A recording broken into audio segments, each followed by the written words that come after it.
हरे कृष्णा सर्वे ने श्रीला प्रभुपाद की जय। श्री राधा गोविंद ने प्रणाम। ચાલો આજે આપણે શરૂ કરીએ શ્રીમદ ભગવદ્ ગીતાનો અધ્યાય નંબર 17, જેનું નામ છે શ્રદ્ધાના વિભાગો અથવા તો શ્રદ્ધાના 3 વિભાગો, જે પ્રમાણે આપણે જાણશું કે કેવી રીતે આપણી શ્રદ્ધા ડેવલપ થાય છે। તો જેમ આપણે ગઈકાલે જોયું 16મા અધ્યાયના 17મા શ્લોકમાં ભગવાન શ્રી કૃષ્ણ કહે છે કે જેઓ શાસ્ત્રોના વિધિ વિધાન પ્રમાણે નથી ચાલતા અને જે પોતાના મન પ્રમાણે ભગવાનની સેવા કરે છે અથવા ભક્તિ કરે છે, તો તે લોકો નથી સુખ પામતા, નથી પરમ ગતિ પામતા કે નથી સિદ્ધિ પામતા। તો આના સંદર્ભમાં આપણે આ 17મા શ્લોકમાં અર્જુન પહેલા પ્રશ્ન પૂછે છે। તો પહેલા શ્લોકમાં અર્જુને કહ્યું, હે કૃષ્ણ, જે લોકો શાસ્ત્રોના નિયમોનું પાલન નહીં કરીને પોતાની કલ્પના પ્રમાણે પૂજા કરે છે, તેમની સ્થિતિ કઈ છે? તેઓ રજોગુણી છે, સત્વગુણી છે કે તમોગુણી છે? હવે આ પ્રશ્નના સંદર્ભમાં ભગવાન શ્રી કૃષ્ણ જવાબ આપે છે। બીજા શ્લોકમાં કહે છે, પૂર્ણ પુરુષોત્તમ પરમેશ્વરે કહ્યું, દેહધારી જીવ દ્વારા પ્રાપ્ત કરાયેલા એટલે એક્વાયર્ડ પ્રમાણે તેની શ્રદ્ધા 3 પ્રકારની હોઈ શકે, સત્વગુણી, રજોગુણી તથા તમોગુણી। હવે આ વિશે મારી પાસેથી સાંભળ। એટલે હવે ભગવાન શ્રી કૃષ્ણ કહે છે કે જેમ જેમ આપણે ભૌતિક દુનિયાના સંસર્ગમાં આવીને જેવા જેવા આપણે ગુણો કેળવીએ છીએ અથવા તો પ્રાપ્ત કરીએ છીએ, એક્વાયર્ડ કરીએ છીએ, મેળવીએ છીએ, એના પ્રમાણે આપણી શ્રદ્ધા જે છે એ 3 ભાગમાં ડિવાઈડ થઈ જાય છે। સત્વગુણી શ્રદ્ધા, રજોગુણી શ્રદ્ધા અથવા તો તમોગુણી શ્રદ્ધા। જો આપણે સત્વગુણમાં જીવતા હોઈએ તો આપણી સત્વગુણી શ્રદ્ધા ગણાય, અને એવી રીતે આપણે જો રજોગુણી અને તમોગુણીમાં આપણે આપણું જીવન ગાળતા હોઈએ તો આપણી શ્રદ્ધા પણ એ પ્રમાણે રજોગુણી અથવા તમોગુણી કહેવાય। હવે ભગવાન શ્રી કૃષ્ણ આ જે આપણે જે શ્રદ્ધા કેળવાય છે એને 2 ભાગમાં ડિવાઈડ કરી દે છે કે આ શ્રદ્ધા કેવી રીતે કેળવાય છે અને કેવી રીતે આપણે ઓલરેડી કંઈક ને કંઈક શ્રદ્ધા જ્યારે જન્મ લઈએ છીએ ત્યારે આપણે ઓલરેડી આપણને મેળવેલી હોય છે। તો ત્રીજા શ્લોકમાં પેલા કહે છે, હે ભરતપુત્ર, પ્રકૃતિના વિભિન્ન ગુણો હેઠળ મનુષ્યના અસ્તિત્વ પ્રમાણે પ્રકૃતિના 3 ગુણો આપણે જાણી ગયા છે 14મા અધ્યાયમાં ગુણત્રય વિભાગમાં, કે સતોગુણ, રજોગુણ અને તમોગુણ। એના હેઠળ એટલે કે એના નિયંત્રણ હેઠળ, એના પ્રભાવ હેઠળ, એના કંટ્રોલ હેઠળ મનુષ્યના અસ્તિત્વ પ્રમાણે એટલે કે જેમ જેમ મનુષ્ય પોતાનું જીવન આગળ વધારે છે, અસ્તિત્વ એટલે કે એક્ઝિસ્ટન્સ, એટલે જેમ જેમ આ ભૌતિક પ્રકૃતિના સંસર્ગમાં આવતો જાય છે, આગળ વધતો જાય છે, મોટો થતો જાય છે, એટલે એ પ્રમાણે એના અસ્તિત્વ પ્રમાણે એ કેળવાતા જાય છે। તે એક વિશેષ પ્રકારની શ્રદ્ધા વિકસિત કરે છે। એટલે કે શું છે, એની શ્રદ્ધા એ ડેવલપ થાય છે જેમ જેમ એ ભૌતિક પ્રકૃતિના સંસર્ગમાં આવતો હોય છે, જે પ્રમાણે ગુણો અને સ્વભાવ કેળવે છે અને જે પ્રમાણે જેવી જેવી પ્રવૃત્તિઓમાં પોતે પ્રવૃત્ત થાય છે, એ પ્રમાણે એની શ્રદ્ધા વિકસિત થાય છે।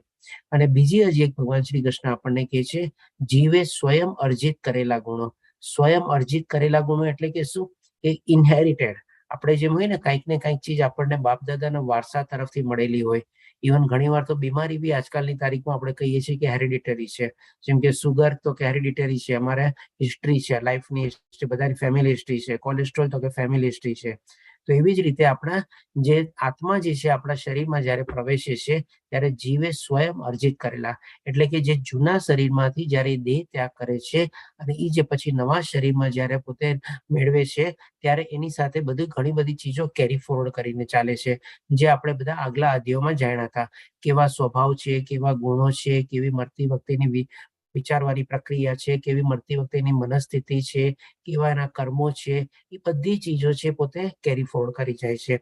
એટલા માટે ભગવાન શ્રી કૃષ્ણ કહે છે, જીવે સ્વયં અર્જિત કરેલા એટલે કે પોતે ઇનહેરિટ કરેલા ગુણો અનુસાર જ તેને એક અમુક વિશેષ શ્રદ્ધાયુક્ત કહેવામાં આવે છે।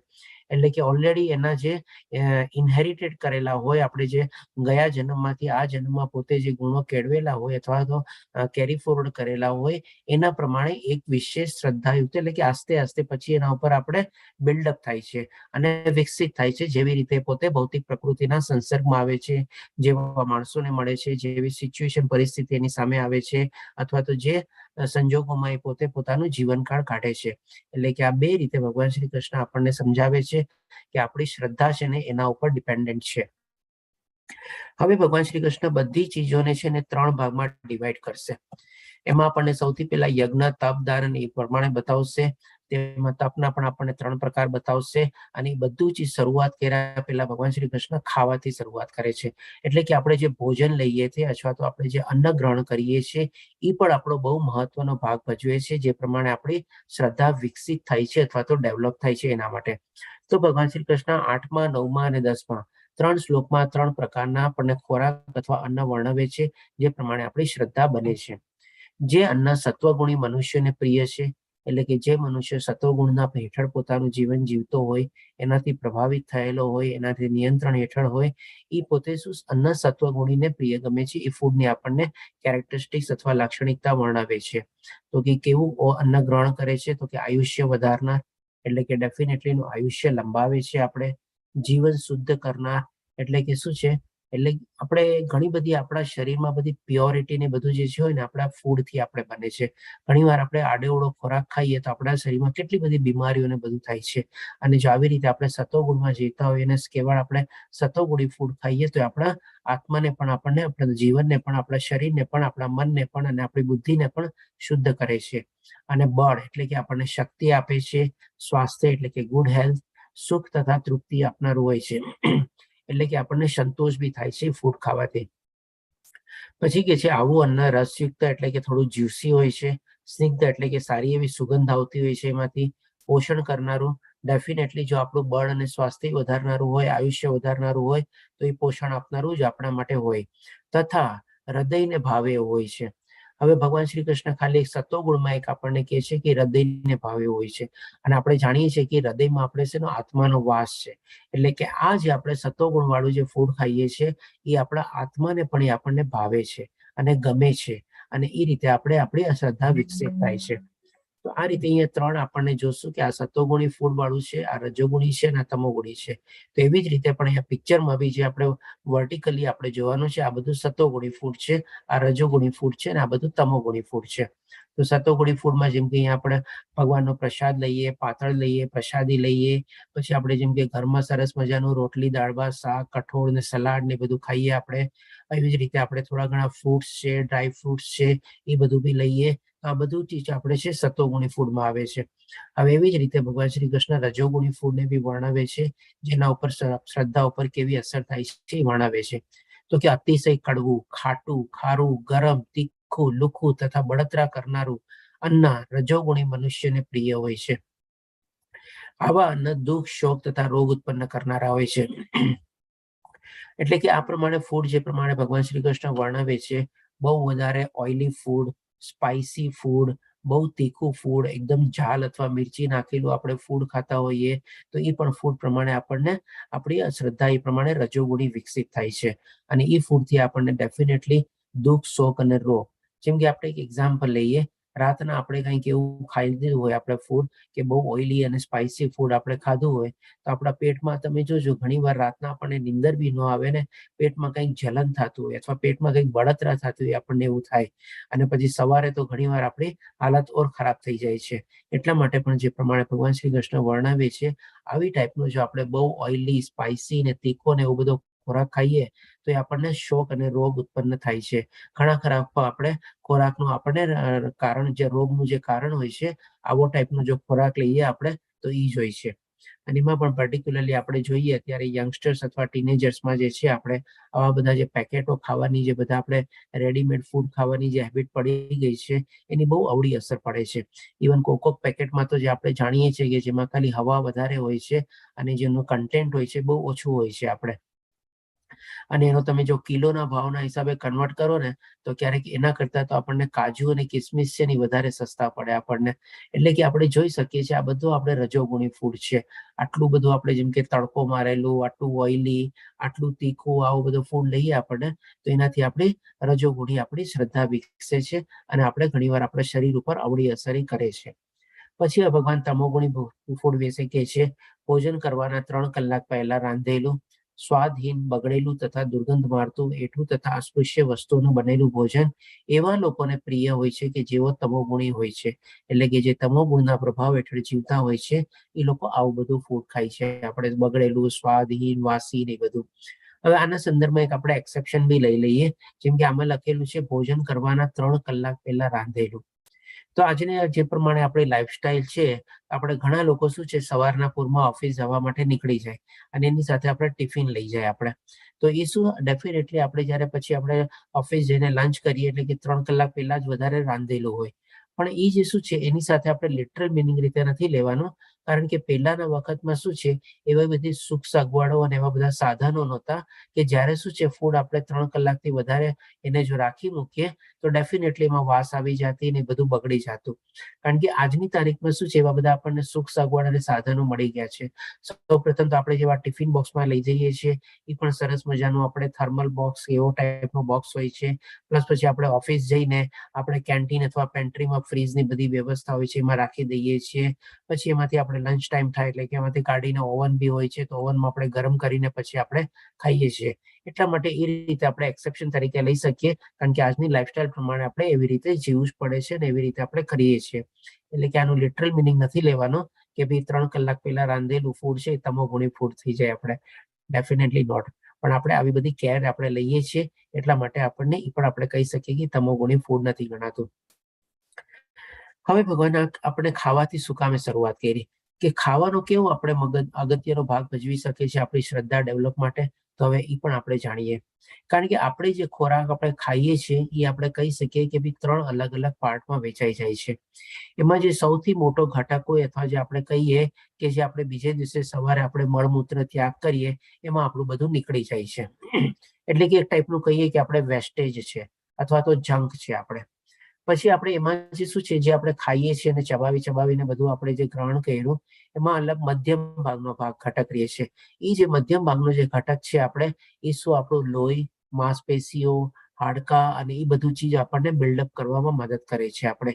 અને જે એકદમ નાનામાં નાનો જે સૂક્ષ્મ ઘટક હોય છે આપણને એ આપણે ક્યાં પહોંચે છે તો કે આપણા બુદ્ધિ ઉપર પહોંચે છે, આપણા મન સુધી પહોંચે છે.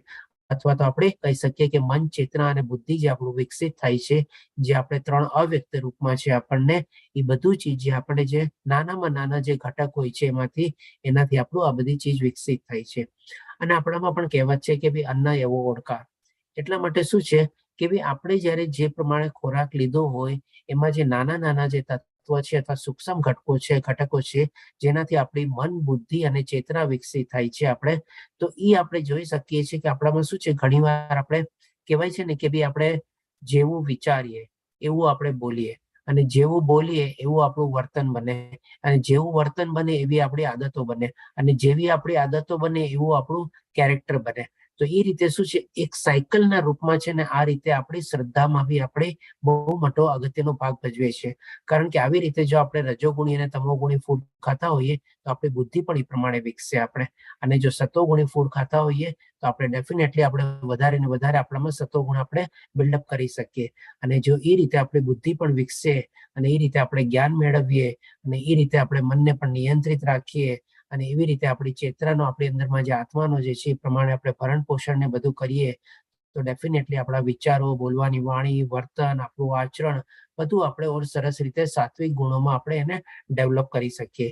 આટલા માટે ભગવાન શ્રી કૃષ્ણ આપણને સૌથી પહેલા ખાવાથી શરૂઆત કરે છે કે ખાવાનું જે આપણે ખાઈએ છીએ, કારણ કે આપણને ખાધા વગર તો ચાલવાનું જ નથી. જેમ શ્વાસ લઈએ છીએ એમ ખાવાનું પણ જોવે જ આપણે. તો આ રીતે આપણે ખાવાનો આપણી શ્રદ્ધાને વિકસિત કરવામાં કેટલો મોટો મહત્વનો ભાગ ભજવે છે એ આપણને સમજાવે છે. તો આજની તારીખમાં આપણે જોઈ શકીએ છીએ કે આ બધું આપણે રજોગુણી અથવા તમોગુણી ફૂડ છે. જે રેડીમેડ બર્ગર, પીઝા, આ તે ફ્રાઈઝ અને બધા કોલ્ડ ડ્રિંક્સ અને એની સામે આપણે આ બધું સત્વગુણી ફૂડ છે, ગ્રીન વેજીટેબલ્સ, ટમેટા, સલાડ આ બધું જે આપણે ખાઈએ એ બધું. ઇવન આજની તારીખમાં પીણા પણ આપણે કહીએ ને કે ભાઈ એને પણ છે ને આપણે સારી રીતે રિપ્લેસ કરી શકીએ છીએ. કારણ કે આ બધી ચીજ આપણને છે ને કોઈકનું અનુકરણ કરીને અથવા કોપી કરીને હેબિટ પડી ગઈ છે કે ખાવાની સાથે આવું આપણને પીણું જોઈએ. આપણે ઓલા બધા પીણાની તો વાત જ નથી કરતા, પણ આજે બધા સોફ્ટ ડ્રિંક્સ તરીકે જે બધા હોય છે ને એને પણ આપણે કહી શકીએ કે આપણે એક ટાઈપનું તમોગુણી ફૂડ જ છે. એને પણ આપણે સરસ રીતે રિપ્લેસ કરી શકીએ. જેમ કે લીંબુનું પાણી સાથે લઈએ આપણે, શેરડીનો રસ લઈએ આપણે, બેલનો જ્યુસ લઈએ, ડાબનું પાણી લઈએ આપણે, પ્લસ સાથે આપણે છાશ લઈએ. આ બધી ચીજો આપણે સતોગુણી ફૂડ ગણાય અને આની ચીજને આપણે સરસ રીતે આપણે રિપ્લેસ બી કરી શકીએ છીએ. આ રીતે આપણે જોયું કે કેવી રીતે આપણી શ્રદ્ધા વિકસે છે ખાવા ઉપરથી. હવે ખાલી ખાવો આપણે જે ખાઈએ છીએ એ કન્ટેન્ટ જે છે એ મહત્વ છે જ, પણ એની સાથે સાથે શું છે જે ખોરાક બનાવે છે જે ખોરાક પીરસે છે અને જે આપણે ખાઈએ છીએ, એટલે જે ખોરાક ખાવા વાળો છે એનો પણ છે ને બહુ મહત્વનો ભાગ છે આપણે. કારણ કે શું છે, આપણે તમે જોજો મંદિરમાં ને બધામાં જેમ કે આપણે બધું પ્રસાદ ને બધું લઈએ, ત્યારે આપણને એક એક્ઝામ્પલ તરીકે લઈએ કે ભાઈ માની લો આપણને ખીચડી ઓછી ભાવતી હોય, પણ કોઈક મંદિરની કોઈક પ્રસાદની ખીચડી તમે જોજો આપણને એટલી ભાવે, એ પર્ટિક્યુલરલી ખાસ આપણે છે ને પ્રસાદ જયારે આપણે લેવા માટે જઈએ અને ખીચડી આપણે ત્યાં ગ્રહણ કરીએ, તો એ શું કામે આપણને? કારણ કે એ જે પ્રસાદ બનાવતા હોય એમાં શું છે, એ લોકોનો ભાવ જોડાયેલો છે, એ લોકોની આસ્થા અને પ્રેમ એમાં જોડાયેલું છે અથવા નીચોવાયેલું છે.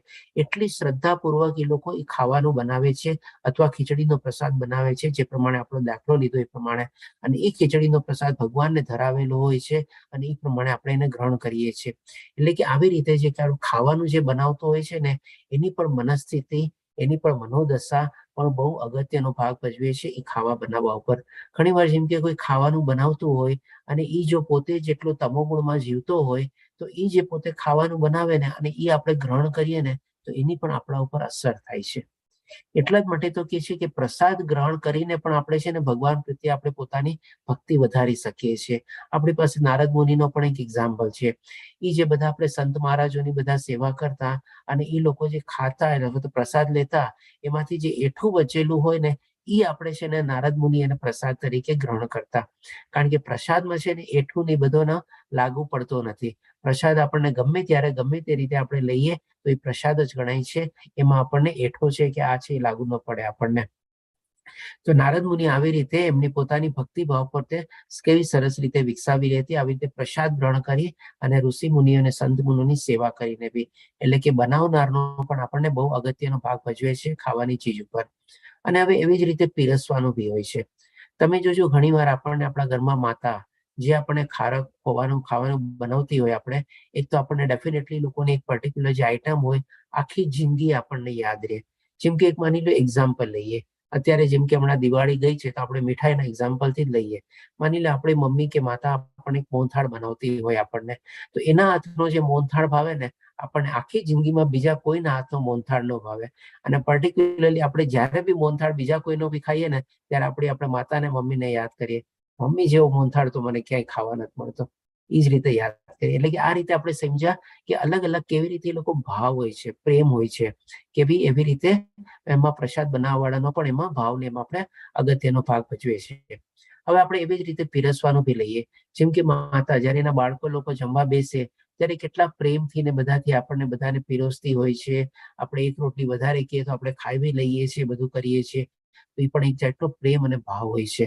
અને એ આપણને કેટલી મીઠી લાગે છે. એક રોટલી જે પર્ટિક્યુલરલી માની લો આપણે એક નોર્મલ 3-4 રોટલી ખાતા હોઈએ, પણ એક વધારાની રોટલી આપણને જે પ્રેમથી આપણને ખવડાવે, આગ્રહ કરીને ખવડાવે અને એ આપણે ગ્રહણ કરીએ તો એ પણ આપણને કેટલી મીઠી લાગે આપણને. તો એ પણ એક ચીજ છે કે ભાઈ પીરસવા વાળાનો ભાવ બી છે, બહુ અગત્યનો ભાગ ભજવે છે આપણા આહાર ઉપર.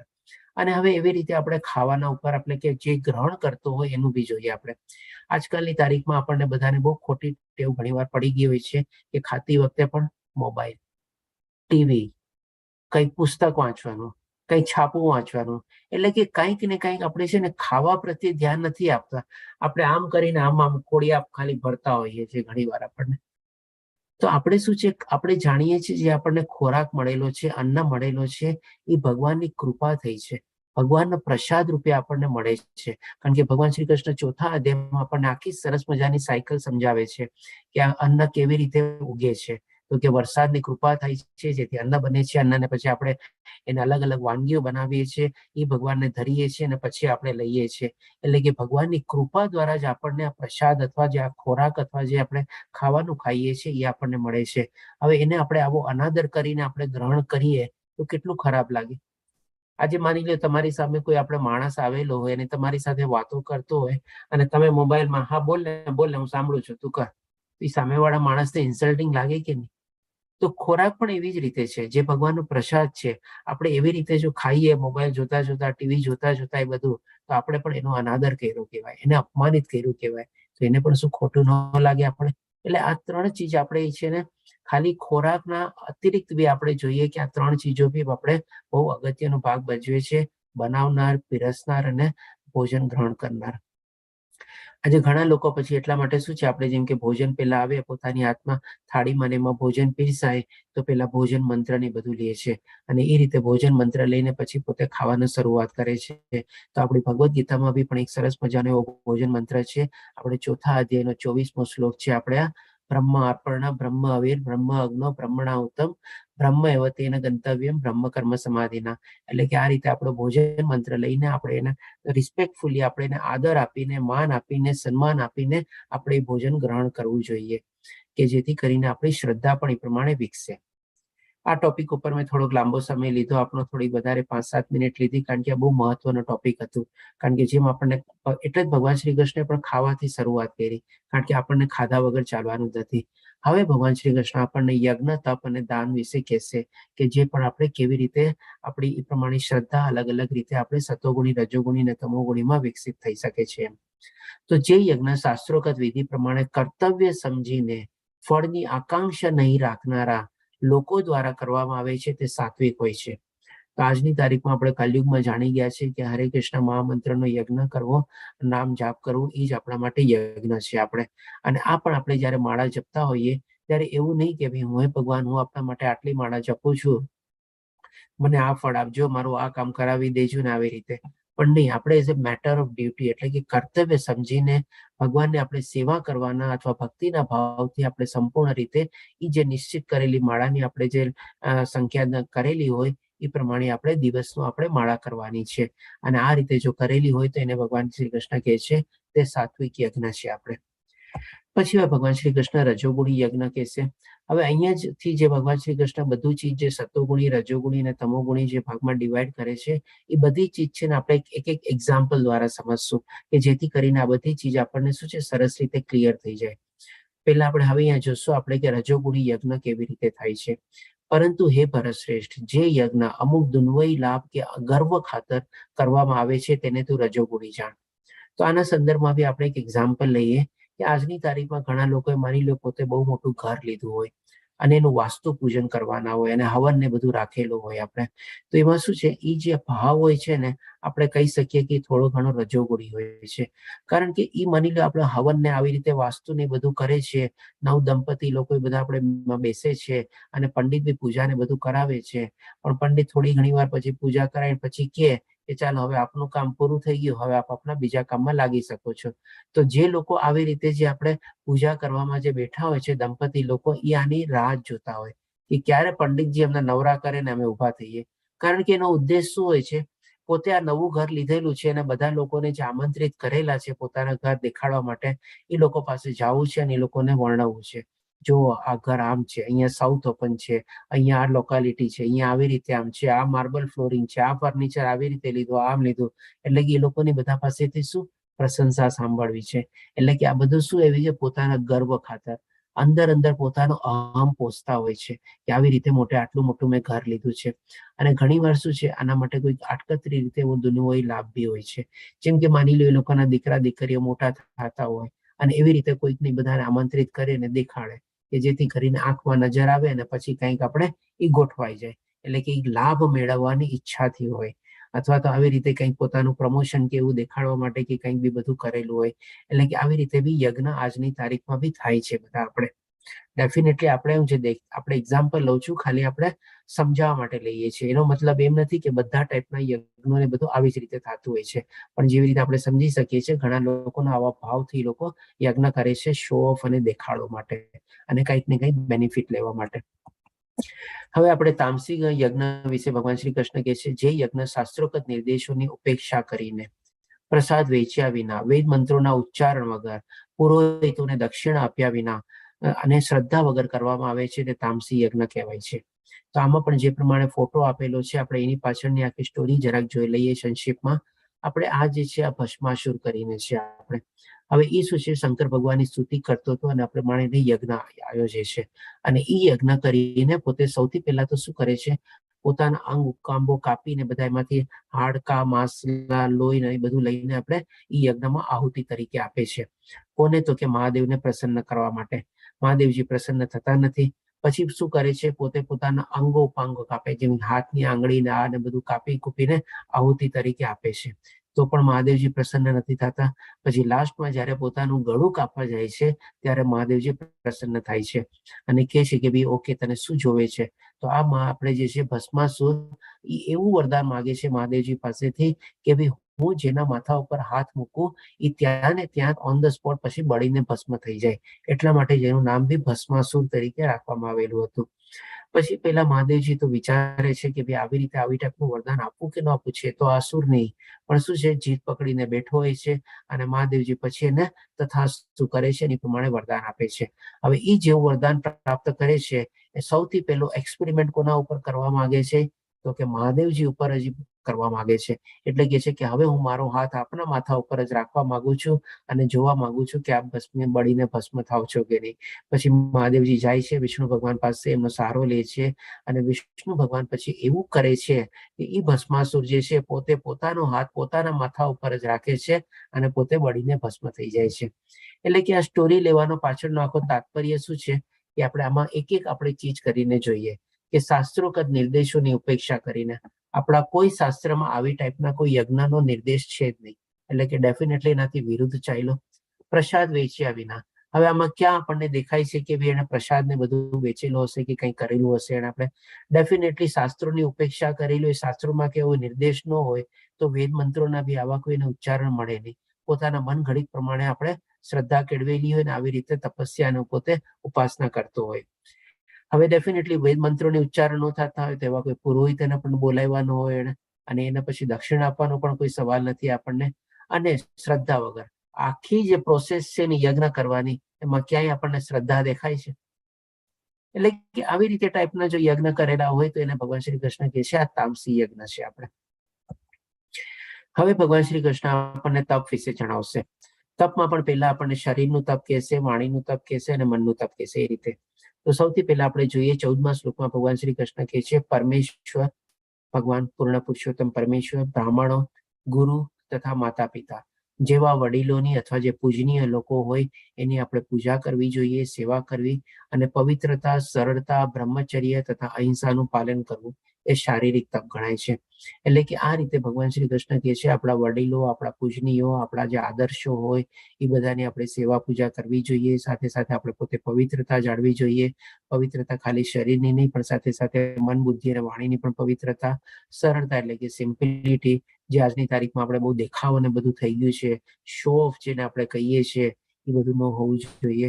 દેહનું પણ પ્રદર્શન હોય છે, કપડાનું પણ પ્રદર્શન હોય છે ને બધું હોય છે. આપણે તો એમાં પણ આપણે સરળતા જાળવવી જોઈએ. બ્રહ્મચર્ય, બને ત્યાં સુધી આપણે બ્રહ્મચર્યનું વ્રત જ્યાં સુધી પાળી શકીએ આપણે પાળવું જોઈએ આપણે. તથા અહિંસાનું પાલન કરવું, આ બધું ભગવાન શ્રી કૃષ્ણ કહે છે શારીરિક તપ ગણાય છે. હવે ભગવાન શ્રી કૃષ્ણ આપણને વાણીનું તપ કહે છે. આપણને સત્ય, આપણે તમને ખ્યાલ હશે ગઈકાલે આપણે સત્યતા અને બધું જે આપણે કીધું હતું થોડું ઘણું પાર્ક કરીને રાખીએ આપણે, જે આપણે કાલના અધ્યાયમાં લેશું તો અધ્યાયમાં તો આનંદ માટે આપણે સત્ય છે, દાન છે, ત્યાગ છે, આ બધું ચીજ આપણે આજમાના માટે આપણે પેન્ડિંગ રાખ્યું હતું. આપણે તો સત્ય એટલે કે ડેફિનેટલી સાચું બોલવાનું, પ્રિય લાગે એવું. અને ડેફિનેટલી પ્રિય લાગે એવું એનો મતલબ એમ નથી કે ભાઈ આપણે લોકોના ચમચાગીરી કરવાની, પણ નોર્મલી શું આપણે કે ભાઈ હંમેશા સારી અને મીઠી વાણી વાપરવાની. આપણે ક્યારેક ક્યારેક હોઈ શકે આપણે સાચું જે છે કહીએ ને, સાચું હંમેશા કડવું લાગે, એટલે ક્યારેક એવા શબ્દો આપણે જો ઉપયોગ કરવા બી પડતા હોય તો પણ આપણે એને થોડાક સજી મઢીને આપણે બોલવા જોઈએ કે સામેવાળાને આપણે એનું દિલ ન દુખે. આપણે તો આને જે આપણે મેસેજ પાસ કરવા માંગતા હોઈએ એ મેસેજ એને મળી જાય એવી રીતે. પ્રિય લાગે એવા, હિતાવહ એટલે કે ડેફિનેટલી એના કલ્યાણ માટે હોવું જોઈએ આપણે, અથવા એના બેનિફિટ માટે હોવું જોઈએ આપણે. અને બીજાને ઉદ્વેગ ન પમાડનારા, એટલે કે આજને ઘણા લોકોને શું હોય છે એક ટાઈપનું નેચર હોય છે કે સામેવાળાને ઉશ્કેરવાનો, સામેવાળાને ગુસ્સો અપાવવો. તો ડેફિનેટલી આવું બધું બી એક્ટિવિટીમાં આપણે પ્રવૃત્ત થવું જોઈએ. ઉદ્વેગ ન પમાડનારા વચનો બોલવા તથા વૈદિક ગ્રંથોનો નિત્ય પાઠ કરતા રહેવું એ વાણીનું તપ છે. આપણે એટલે કે આપણે આ બધી ચીજો તો છે, સાથે સાથે ભગવાન શ્રી કૃષ્ણ આપણને બતાવે છે વૈદિક ગ્રંથોનો નિત્ય પાઠ કરતા રહેવું. આજે જેમ કે આપણે એક એક્ઝામ્પલ લઈએ આના માટે બી, આજે સવારના પૂરમાં જેમ કે દીપ્તિ માતાજી અને રાજેન્દ્ર પ્રભુજી જે શ્લોકા પઠન લે છે અને શ્લોકા અનુવાદ લે છે, તો એ પણ એ લોકોનું એક વાણીનું તપ છે. અને સાથે સાથે ડેફિનેટલી શરીરનું બી તપ છે. આપણે સવારના પૂરમાં વહેલું ઉઠવું પડે છે. આપણે જેમ કે અત્યારે હમણાં ડેઈલી 2 અધ્યાય લેવાતા તો આપણે 15 મિનિટ ઓર શ્લોકા પઠન પહેલા શરૂ કરી દઈએ છીએ આપણે 5:15 થી. તો આ રીતે બધું એ લોકોનું જે છે એ પણ એ લોકોનું વાણીનું તપ છે. અને જે લોકો શ્લોકા પઠનમાં જોડાય છે અને ડેફિનેટલી સાથે સાથે આ ક્લાસમાં બી જોડાય છે, એ પણ આપણે કહી શકીએ એ લોકોનું પણ એક ટાઈપનું શરીરનું તપ છે. કારણ કે સવારના વહેલું ઉઠવું એ પણ ઘણા લોકો માટે પોસિબલ ન હોય. અને હવે તો જેમ કે શિયાળાનો ટાઈમ આવશે તો ઘણા લોકોને એવી રીતે ઉઠવું ઓર મુશ્કેલ થઈ જાય. તો આ રીતે આપણે સવારના પોરમાં જે બધું ઉઠીએ પણ આપણું એક શારીરિક તપ છે આપણે. અને જે પ્રમાણે આ બધી સેવા જે બધા લોકો આપે છે એ પણ આપણે કહી શકીએ લોકોનું શારીરિક તપ બી છે અને વાણીનું બી તપ છે આપણે. હવે ભગવાન શ્રી કૃષ્ણ આપણને મનના તપ વિશે જણાવશે. અને સંતોષ એટલે કે શું? આપણે સેટિસ્ફેક્શન, જે મળ્યું ભગવાનની મરજી પ્રમાણે આપણને મળેલું છે બસ એમ સંતોષ માનવાનો છે. સરળતા, ફરીથી આપણે સિમ્પ્લિસિટી આવે છે. ગાંભીર્ય એટલે થોડું ઘણું સિરિયસ થવાનું છું. સિરિયસ એના માટે તો કે આપણે ભગવાનની ભક્તિ અને સેવા જે કરીએ છીએ એમાં આપણે સિરિયસ થવાનું છે. આપણે એકદમ મન લગાડીને આપણે જાપ કરવાનો છે. જે પ્રમાણે નિશ્ચિત માળાની સંખ્યા લીધી હોય આપણે ડેઈલી કરવાની છે.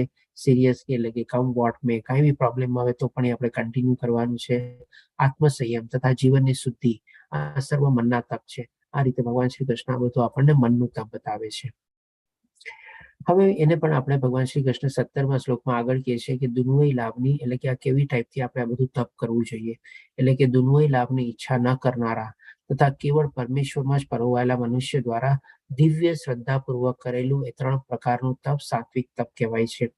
એટલે કે આ બધી ચીજ પણ ડેફિનેટલી આપણે શ્રદ્ધાપૂર્વક કરવાની છે અને પરમેશ્વરને માટે જ કરવાની છે આપણે. અને આ રીતે આપણે જોઈએ છીએ કે જે પ્રમાણે અહીંયા પિક્ચર્સ આપેલા છે. આપણે ક્યારે ભગવાનના ધામમાં જઈએ છીએ અથવા તો આપણે ભગવાનના તીર્થધામમાં જઈએ છીએ તો ત્યાં છે ને આપણું 3 પ્રકારનું તપ આવી જાય છે. જે પ્રમાણે જેમ કે અહીંયા વૃંદાવન પરિક્રમા, ગોવર્ધન પરિક્રમા, માયાપુર પરિક્રમા, આ ચારધામ યાત્રા આપણે 2 રીતે લઈ શકીએ છીએ.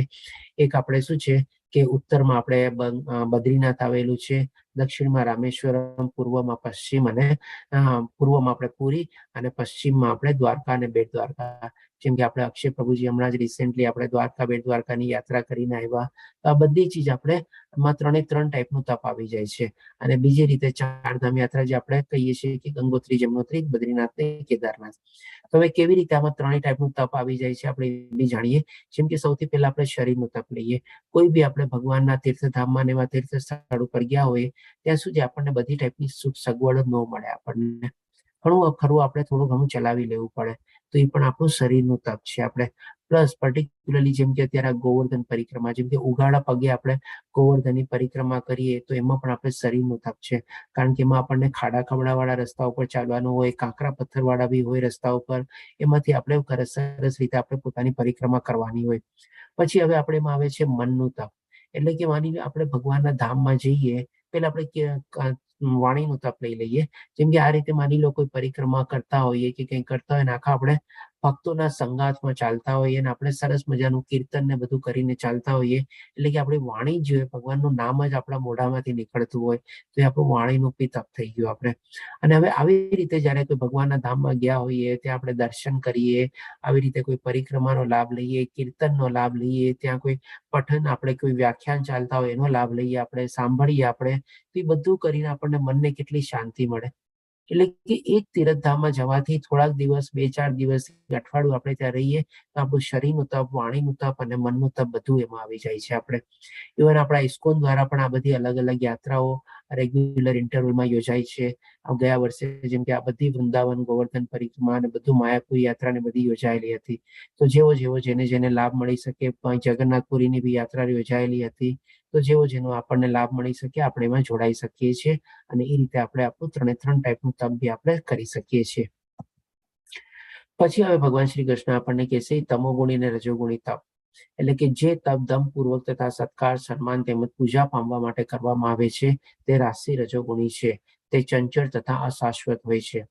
આજની તારીખમાં બી આપણે જોઈએ છીએ કે આવા ઘણા બધા તપ એવા લોકો ચાલતા હોય છે કે બી પોતાની પોપ્યુલારિટી અથવા પોતાની નામના માટે આવી રીતે કંઈક ને કંઈક આવા તપ કરતા રહેતા હોય છે આપણે, કે જે ખાલી દેખાડો માટે જ હોય છે આપણે. પછી ભગવાન શ્રી કૃષ્ણ તમોગુણી તપ વિશે કહે છે આપણને 19મા શ્લોકમાં. મૂર્ખામીને વશ થઈ આત્મ ઉત્પીડન માટે તથા બીજાઓનો વિનાશ કરવા માટે, હાનિ પહોંચાડવા માટે જે તપ કરવામાં આવે છે તે તમોગુણ વાળું છે. ડેફિનેટલી આ બધા આપણે અસુરીના લક્ષણો છે. જેમ આપણે 16મા અધ્યાયમાં જાણ્યું હતું કે હંમેશા જગતનો વિનાશ કરવા વાળી પ્રવૃત્તિઓમાં એ લોકો પ્રવૃત્ત થયેલા હોય છે. અથવા તો શું મારા આ શત્રુને માર્યો ને ઓલા શત્રુ મરાઈ જશે ને એવી રીતે હું ઓર આગળ વધીશ. આ રીતે આ લોકોનો પણ ઉદ્દેશ શું, મારી રીતે બીજાનો વિનાશ કરવો અને બીજા લોકોને હાનિ પહોંચાડવી. તો આવું તબી આપણે આજની તારીખમાં થાય છે, એવું નથી કે નથી થતું. દાખલા તરીકે લઈએ સમજવા માટે આપણે, જેમ કે કોઈ પોલિટિકલ પાર્ટી લોકો સમૂહમાં શું છે અનશન અથવા આચરણ ઉપર આપણે ઉતરી જાય કે ભાઈ ચાલો હવે આવી રીતે અનશન ઉપર ઉતરી. એનો મેઇન ઉદ્દેશ શું હોય છે, જે સામેવાળી પાર્ટી કંઈક એવું નવા કાનૂન કે કંઈક લાવવા માટે મૂક્યા હોય એનો વિરોધ કરવો, એને હાનિ પહોંચાડવી, એને નુકસાન પહોંચાડવું. એ સાચું છે ખોટું છે એ કઈ નહીં વિચારવાનું. અરે ભાઈ માની લો ખોટું બી હોય તો તારી પાસે કંઈક સોલ્યુશન હોય, સારું હોય તો એ લાવીને તું કે ને. પણ આવી રીતે અનશન કરીને તને શું ફાયદો મળવાનો છે? રસ્તા રોકો, રેલ રોકો, પછી ફાવલો આવા આંદોલન ને ખેડૂતના આંદોલન ને કેવાય આંદોલન એવા બધા ચલાવે. એટલે કે આ રીતે શું બસ હાનિ પહોંચાડવાની. એક જ ઉદ્દેશ કે ભાઈ સામેવાળા જે પ્રોપોઝ કર્યું છે એનું ઇમ્પ્લિમેન્ટેશન નહીં થવા દેવાનું. બસ તો આવા બધા જે તપ હોય છે એ પણ આપણે કહી શકીએ કે આજની તારીખમાં બી થાય છે ને બધા તમોગુણી તપ જ છે આપણે. હવે ભગવાન શ્રી કૃષ્ણ દાન ઉપર આવે છે, જે આપણે ગઈકાલે જોયું હતું કે આપણે દાન આપણે આજની તારીખમાં જોશું. તો દાન પણ આપણે જોશું કે સતોગુણ, રજોગુણી અને તમોગુણી 3 ટાઈપના દાન હોય છે. તો પેલા 20મા શ્લોકમાં ભગવાન શ્રી કૃષ્ણ આપણને સમજાવે છે કે જે દાન કર્તવ્ય સમજીને, એટલે કે જેમ યજ્ઞ આપણે કર્તવ્ય સમજીને કરવાનો છે અને કોઈ ફળની આશા વગર કરવાનું છે, એવી રીતે દાન પણ આપણે કર્તવ્ય સમજીને, એટલે કે ડેફિનેટલી આપણી ઇન્કમના અમુક ટકા એઝ અ મેન્ડેટરી આપણે કહીએ ને થોડું ઘણું આપણે આખા વર્ષમાં એવું દાન પૂન કરવું જોઈએ. એ ગમે તે વોટ એવર ઇટ ઇઝ હોય, આપણે પોતાના હિસાબે બાંધી શકીએ, ટકામાં બાંધી શકીએ અથવા એમાઉન્ટમાં બાંધી શકીએ, અથવા તો કોઈ એવી પર્ટિક્યુલર સેવાની બધું હોય કે ચાલો આ ચીજ મારે એના માટે અનામત રાખેલી છે, મારે આ ચીજ કરવાની છે, કોઈ બદલાની આશા વિના, એટલે કે કોઈ પણ ફળની આશા રાખ્યા વગર. યોગ્ય સ્થાને તથા સમય અને સુપાત્ર વ્યક્તિને અપાય છે તે સાત્વિક દાન ગણાય છે. એટલે કે આમાં ભગવાન શ્રી કૃષ્ણ હવે 3 કેરેક્ટરિસ્ટિક્સ આપણને એડ કરીને કહે છે કે સાત્વિક દાન કોને કહેવાય. પ્રોપર ટાઈમ, પ્રોપર પ્લેસ અને પ્રોપર પર્સન. એટલે કે યોગ્ય સ્થાને, યોગ્ય સમયે અને યોગ્ય સુપાત્ર વ્યક્તિને જો આપણે આપીએ તો એ ડેફિનેટલી આપણું સાત્વિક દાન ગણાય છે. આપણને આ રીતે ભગવાન શ્રી કૃષ્ણ આપણને વર્ણવે છે. હવે આપણને એવી જ રીતે રાજસી દાન બી કહેશે, પરંતુ જે દાન અમુક બદલાની અપેક્ષાથી અથવા કર્મફળની ઈચ્છાથી અથવા નામરજીપૂર્વક અપાય છે તે રજોગુણી દાન કહેવાય છે. તો આને સમજવા માટે પણ જે પ્રમાણે ફોટામાં આપણને દેખાય છે આપણને એને જ એક્ઝામ્પલ લઈએ. કોરોના કાળમાં આવી રીતે ઘણા લોકોએ આવી 20, 25, 50, 100, 200 બેગો શાકભાજી ને ફળ ફ્રૂટ ની બધાની વેચેલી હતી, જે માની લો 25, 50 કે 100, 200 રૂપિયાની બેગ હશે. એટલે કે માની લો 200 રૂપિયાની બી બેગ હોય અને માની લો એને 200 બેગે વેચી તો એ કેટલું થયું આપણે લગભગ 40,000 જેવું એમાઉન્ટ થયું તમારે. એટલે કે માની લો આ રીતે જે આપણે દાન આપતા હોય અથવા કંઈક કરતા હોય એની પાછળનો મેઇન હેતુ શું? તો જે પ્રમાણે ફોટામાં દેખાય છે તરત ને તરત સેલ્ફી ખેંચવી, ફોટો ખેંચવો, વિડીયો ઉતારવો અને આ બધું કરીને શું ત્યાં અટકાવવાનું નહીં, બધાને મોકલવાના. સોશિયલ મીડિયા, ફેસબુકમાં ને બધામાં અપલોડ કરવાના. અપલોડ કર્યા પછી જોવાનું કે ભાઈ કેટલા લોકોએ જોયો, કેટલા લોકોએ જોયું પછી હજી ઓર આગળ જોવાનું કે ભાઈ કેટલા લોકોએ લાઈક કર્યું, કેટલા લોકો લાઈક કર્યું એના પછી ઓર આગળ જોવાનું ભાઈ કેટલા લોકોએ કમેન્ટ કરી. આ બધું આપણે જોઈ શકીએ છીએ કે ભાઈ એક ટાઈપનો દેખાડો થયો ને આપણે, અને એક જાતનો દંભ જ થયો ને આપણે. તો આ રીતે આજની તારીખમાં જે આવા બધા જે દાન થાય છે આપણને, અથવા તો આપણે ઘણી વાર શું હોય છે કે અમુક પ્રકારનું દાન આપીને ટોપ મોસ્ટ ઉપર પોતાના નામની પહેલી તકતી લગાડાય એના માટે એ લોકો દાન આપે છે. અથવા તો શું કોઈ સંસ્થામાં એમાં એ લોકોને કોઈ પર્ટિક્યુલરલી હોદ્દો જોતો હોય, એટલે કે એકવાર દાન આપી અને પછી પોતે હોદ્દા ઉપર બેસી જાય. એટલે કે કંઈક ને કંઈક ફળ મેળવવાની ઈચ્છા, કંઈક ને કંઈક લાભ મેળવવાની ઈચ્છા, અને પછી ખબર નહીં હોદ્દાનો પણ શું પ્રમાણે લાભ લેતા હોય કે બધું આપણને. એટલે કે આવી રીતે જે દાન અપાય છે ને રજોગુણી દાન કહેવાય છે. હવે ભગવાન શ્રી કૃષ્ણ આપણને તમોગુણી દાન વિશે કહેશે. અને જે દાન ગમે તેવી અપવિત્ર જગ્યાએ, અનુચિત સમયે, કોઈ કુપાત્ર માણસને, એટલે કે જે આપણે જોયું ને સતોગુણી દાનના જે 3 લક્ષણો છે, પ્રોપર ટાઈમ, પ્રોપર પ્લેસ અને પ્રોપર પર્સન, એના એક્ઝેક્ટલી ઓપોઝિટ અહીંયા. એટલે અહીંયા કે ઇમ્પ્રોપર ટાઈમ, ઇમ્પ્રોપર પર્સન અને ઇમ્પ્રોપર પ્લેસ. એટલે કે એ રીતે 3 ભગવાન શ્રી કૃષ્ણ વર્ણવે છે. અથવા તો પૂરતું ધ્યાન તથા આદર વિના અપાય છે તે તામસી કહેવાય છે. હવે આના સંદર્ભમાં બી આપણે જોઈએ કે ભાઈ ઘણી વાર આપણે છે ને, આપણે તમે કહેશો કે ભાઈ આવું દાન વળી કેવી રીતે? ટાઈમ બી બરોબર નથી, માણસ બી બરોબર નથી, જગ્યા બી બરોબર નથી, સાથે સાથે જેને આપીએ છીએ એના ઉપર આપણને આદર બી નથી, રિસ્પેક્ટ બી નથી, તો પછી આપણો વાળો આપે છે શું કામે દાન? તો આના સંદર્ભમાં બી આપણે એક એક્ઝામ્પલ લઈએ. જેમ કે માની લો આપણે ઘણા કોઈક એવા આપણે સરકારી હોદ્દા ને બધું ધરાવતા હોય. હવે આપણે કોઈ જગ્યાએ કોઈ કામ ક્યાંથી કઢાવવું હોય આપણે, અથવા તો કોઈ ચીજ આપણી ત્યાં અટકેલી હોય આપણે ત્યાં, ત્યારે આપણે શું કરીએ છીએ? આપણને ગમતું નથી હોતું, એ માણસ એક મન ન ગમતો હોય, જગ્યા બી ન ગમતી હોય, કાંઈ ન હોય, એના ઉપરથી આપણને રિસ્પેક્ટ બી નથી, આપણને ભલે એનો હોદ્દો ધરાવે છે પણ આપણને રિસ્પેક્ટ નથી, તો પણ આપણે આપીએ છીએ. કે આજકાલની તારીખમાં શું કહે છે બધાને? કોશન મની, પ્રિકોશન મની, જેને આપણે કહીએ કે દાન, એટલે કે ઇનડાયરેક્ટલી છે ને એક જાતની ઘૂસ. તો આ જ રીતે જે આપણે ઘૂસ અથવા જે દાનના નામે આપણે આપીએ છીએ, એ પણ એક આપણું જે તામસી ગણાય આપણે, એટલે કે તામસી દાન એ રીતે ભગવાન શ્રી કૃષ્ણ વર્ણવે છે. આ બધી ચીજ આપણે અલગ અલગ ટાઈપના એક્ઝામ્પલ દ્વારા આપણે સમજીએ છીએ, કે જેથી કરીને આપણને સમજવામાં સુવિધા થાય. નહીં તો થોડી ઘણી આપણને તકલીફ થાય કે ભાઈ આવી રીતે દાન કોણ આપતું હોય. પછી હવે ભગવાન શ્રી કૃષ્ણ આ બધી ચીજ વર્ણવીને આપણને અહીંયા સમરાઇઝ કરે છે. 23 શ્લોકમાં આપણને એક ચીજ નવી આપણને સમજાવે છે, સાથે કહે છે કે સર્જનની શરૂઆતથી ઓમ તત્સત, આ ત્રણેય શબ્દો પરમ સત્યનો નિર્દેશ કરવા માટે પ્રયુક્ત કરાતા રહ્યા છે. આ ત્રણ પ્રતિકાત્મક અભિવ્યક્તિઓ બ્રાહ્મણો દ્વારા વૈદિક મંત્રોનું ઉચ્ચારણ કરતી વખતે તથા બ્રહ્મને સંતુષ્ટ કરવા માટે યજ્ઞો કરતી વખતે પ્રયોજવામાં આવે છે. એટલે કે જે કાંઈ પણ આપણે યજ્ઞ, તપ, દાન કરીએ છીએ, આપણે બધું ચીજ જે છે આપણે આવી રીતે આપણે ઓમ તત્સત, એટલે ઓમ તત્સત નો અલગ અલગ આપણે પૃથ્થકરણ કરીને સમજીએ. ઓમ એટલે કે શું? આપણે એ ભગવાનનું અથવા તો એમના બધાનું આપણે આહવાન કરીએ છીએ. આપણે જે કાંઈ પણ પ્રવૃત્તિ કરતા હોઈએ, યજ્ઞ કરતા હોઈએ, તપ કરતા હોઈએ કે દાન કરતા હોઈએ, અથવા તો જે કાંઈ પણ આપણે ખાતા બી હોઈએ, એમાં પણ આપણે પેલા ઓમ કરીને, આપણે જેમ કે ઓલો ચોથા અધ્યાયનો 24મો આપણે શ્લોક જોઈએ બ્રહ્મ ભોજન તરીકેનો, આપણે એમાં પણ પેલા ઓમ તરીકે આપણે કહીએ, અને ઓમ પછી આપણે મંત્રનું ઉચ્ચારણ કરીએ. એટલે કે ઓમ કરીને આપણે ભગવાનને આહવાન કરીએ છીએ અને એને બોલાવીએ છીએ. અને તત એટલે કે તત્વ, એટલે કે શું છે? એ તત્વને આપણે એને આહવાન કરીને બોલાવીને આપણે જે પ્રવૃત્તિઓ કરીએ છીએ એમાં એને જોડી દઈએ છીએ, કે ભગવાન હું આજે યજ્ઞ કરું છું, દાન કરું છું, તપ કરું છું, એમાં આપ જોડાઓ, એમાં આપ મને સાથ આપો, આપ મને સહકાર આપો, કે જેથી કરીને એમાં કોઈ આપણી કર્મફળની ઈચ્છા ન જોડાય. અને એ રીતે આપણે એને સમર્પિત કરીએ છીએ. અને આવી રીતે જયારે આપણે કરીએ છીએ ત્યારે સત એટલે કે સાચું હોય છે. દેવાવાળાનો ભાવ પણ આપણે સારો હોય છે, અને જે આપણે જેના માટે આપણે આપીએ છીએ બધું, એ પણ આપણે સાચું અથવા સત તરીકે વર્ણવે છે. એટલે કે આ ઓમ તત્સત, કોઈ પણ ચીજ આપણે કરીએ આ રીતે આપણે પેલા આપણે પ્રતિકાત્મક શબ્દો છે આ બધા, આપણે ભગવાનને બોલાવવા, એમને આપણી સાથે રાખવા, એમને જોડાવવા, જે કાંઈ પણ કર્યા કરીએ છીએ એમાં, કે જેથી કરીને આપણને એનું પણ જે કાંઈ પણ ફળ છે એ જ પહેલો ભોગતા છે, એટલે કે એને આપણે સમર્પિત કર્યું બધી ચીજ આપણે. એટલે કે આવી રીતે ઓમ તત્સત કરીને આપણે બધી ચીજોનો આપણે આરંભ કરવો જોઈએ, અને અંતમાં પણ આપણે એને ઉચ્ચારીએ છીએ. પછી હવે આ છેલ્લા શ્લોકમાં 28મા શ્લોકમાં ભગવાન શ્રી કૃષ્ણ કહે છે આ બધી ચીજ સમરાઇઝ કરીને, હે પાર્થ, પરમેશ્વરમાં શ્રદ્ધા વગર, એટલે કે જ્યાં સુધી આસ્થા, શ્રદ્ધા, પ્રેમ, વિશ્વાસ, લાગણી ને બધું આપણું નથી જોડાતું, વગર યજ્ઞ, દાન કે તપ રૂપે જે કંઈ કરવામાં આવે છે તે ક્ષણભંગુર છે. એટલે કે બધું મોમેન્ટરીલી છે, બધું ટેમ્પરરી છે, એનું કોઈ બેનિફિટ નથી. તે અસત કહેવાય છે, એટલે કે ખોટું કહેવાય છે, મિથ્યા કહેવાય છે, દંભ કહેવાય છે, આડંબર કહેવાય છે. આપણે આ અસત એટલે કે આવી ચીજ જે છે, ખોટી ચીજ છે આ તેમજ, એટલે કે આ જગતમાં તેમજ આગામી જગતમાં, એટલે કે આગલા જન્મમાં બી ક્યાંય પણ આપણને કામમાં નથી આવતું, બંનેમાં વ્યર્થ જાય છે, એટલે કે બેકાર રૂપે થાય છે. આ રીતે ભગવાન શ્રી કૃષ્ણ આપણને અહીંયા સમજાવે છે કે જે કાંઈ પણ ચીજ આપણે કરીએ એ આપણે પૂરેપૂરી આસ્થા, શ્રદ્ધા અને વિશ્વાસથી આપણે કરવાની છે. ખાલી દેખાડા અને દંભ માટે કરવાની નથી.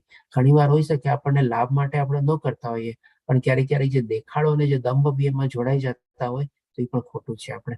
આપણે as a matter of duty, આપણે કર્તવ્ય સમજીને આપણું કરવાનું છે. શું કામે કરવાનું? તો કે ભાઈ આપણે એમના દાસ છીએ, આપણે એમની સેવા કરવાની છે, આપણે એની ભક્તિ કરવાની જ છે આપણે. તો પછી શું કામે શ્રદ્ધા અને વિશ્વાસથી આપણે કરીએ? શું કામે આપણે દેખાડો કરીએ? શું કામ એવો અહંકાર લાવીને કરીએ? શું કામ એવી ફળની પ્રાપ્તિ માટે કરીએ? કારણ કે એ જે આપણને જોતું હશે એ બધું આપણને આપવાના જ છે આપણને. આવી રીતે આપણે કરવાનું છે, કોઈ પણ આપણે યજ્ઞ તપ દાન કરીએ. આ રીતે આપણો અહીંયા 17મો અધ્યાય કમ્પ્લીટ થાય છે. હવે આપણે 18મો અધ્યાય લઈશું આપણે આજે.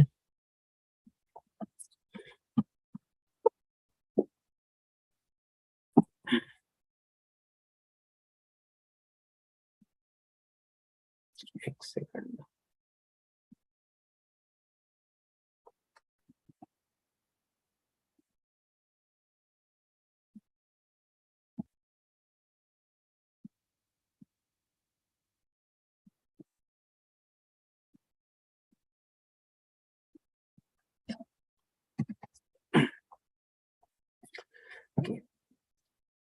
તો આજે આપણે શ્રીમદ ભગવદ ગીતાનો છેલ્લો અધ્યાય 18મો અધ્યાય જેનું નામ છે આપણે ઉપસંહાર અથવા તો ત્યાગની પૂર્ણતા, કર્મ મોક્ષ સંન્યાસ યોગ.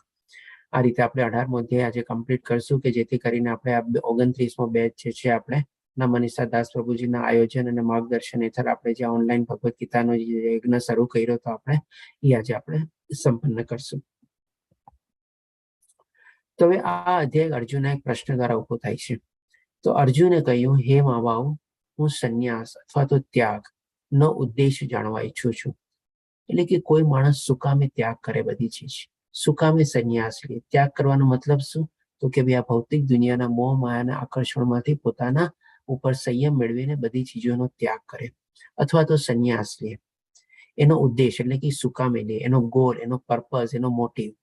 અને હે કેશિનસુદન, હે ઋષિકેશ, હું ત્યાગમય જીવન એટલે સંન્યાસ આશ્રમ વિશે પણ જાણવા ઈચ્છું છું. એટલે કે જેણે આ બધું ચીજોનો ત્યાગ કરી દીધેલો છે પણ ડેફિનેટલી હજી છે અહીંયા સંસારમાં છે અથવા તો સંન્યાસ બી લીધેલો હોય તો એ પછી કેવું જીવન જીવે છે?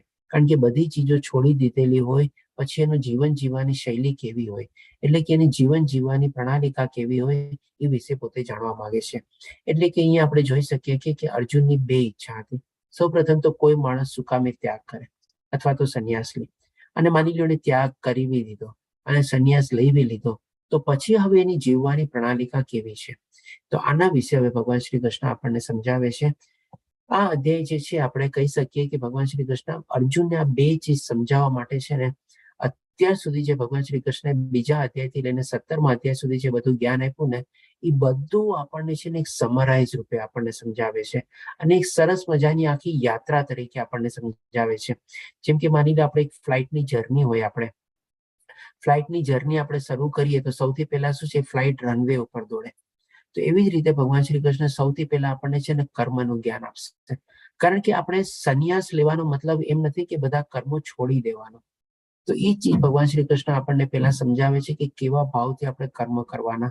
જે ભગવાન શ્રી કૃષ્ણ આપણને 3જા અને 5મા અધ્યાયમાં ઓલરેડી બધું સમજાવેલું હતું, તેમ છતાં પણ આપણે જેમ ફ્લાઇટ રનવે ઉપર દોડે એવી રીતે પહેલા આપણને કર્મનું જ્ઞાન આપશે.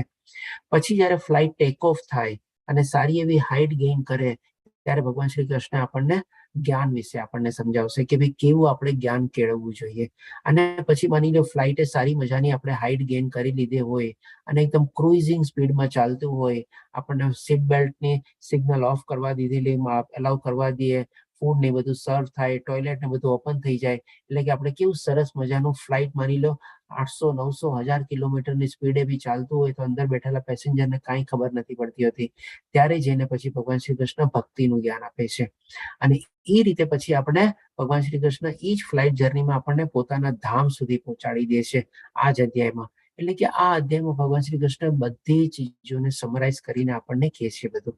તો સૌથી પહેલા છે ભગવાન શ્રી કૃષ્ણ અર્જુનનો જે જાણવાની ઈચ્છા હતી એને 5મા શ્લોકમાં કહે છે, યજ્ઞ, દાન તથા તપ કાર્યોનો કદાપી ત્યાગ કરવો ન જોઈએ.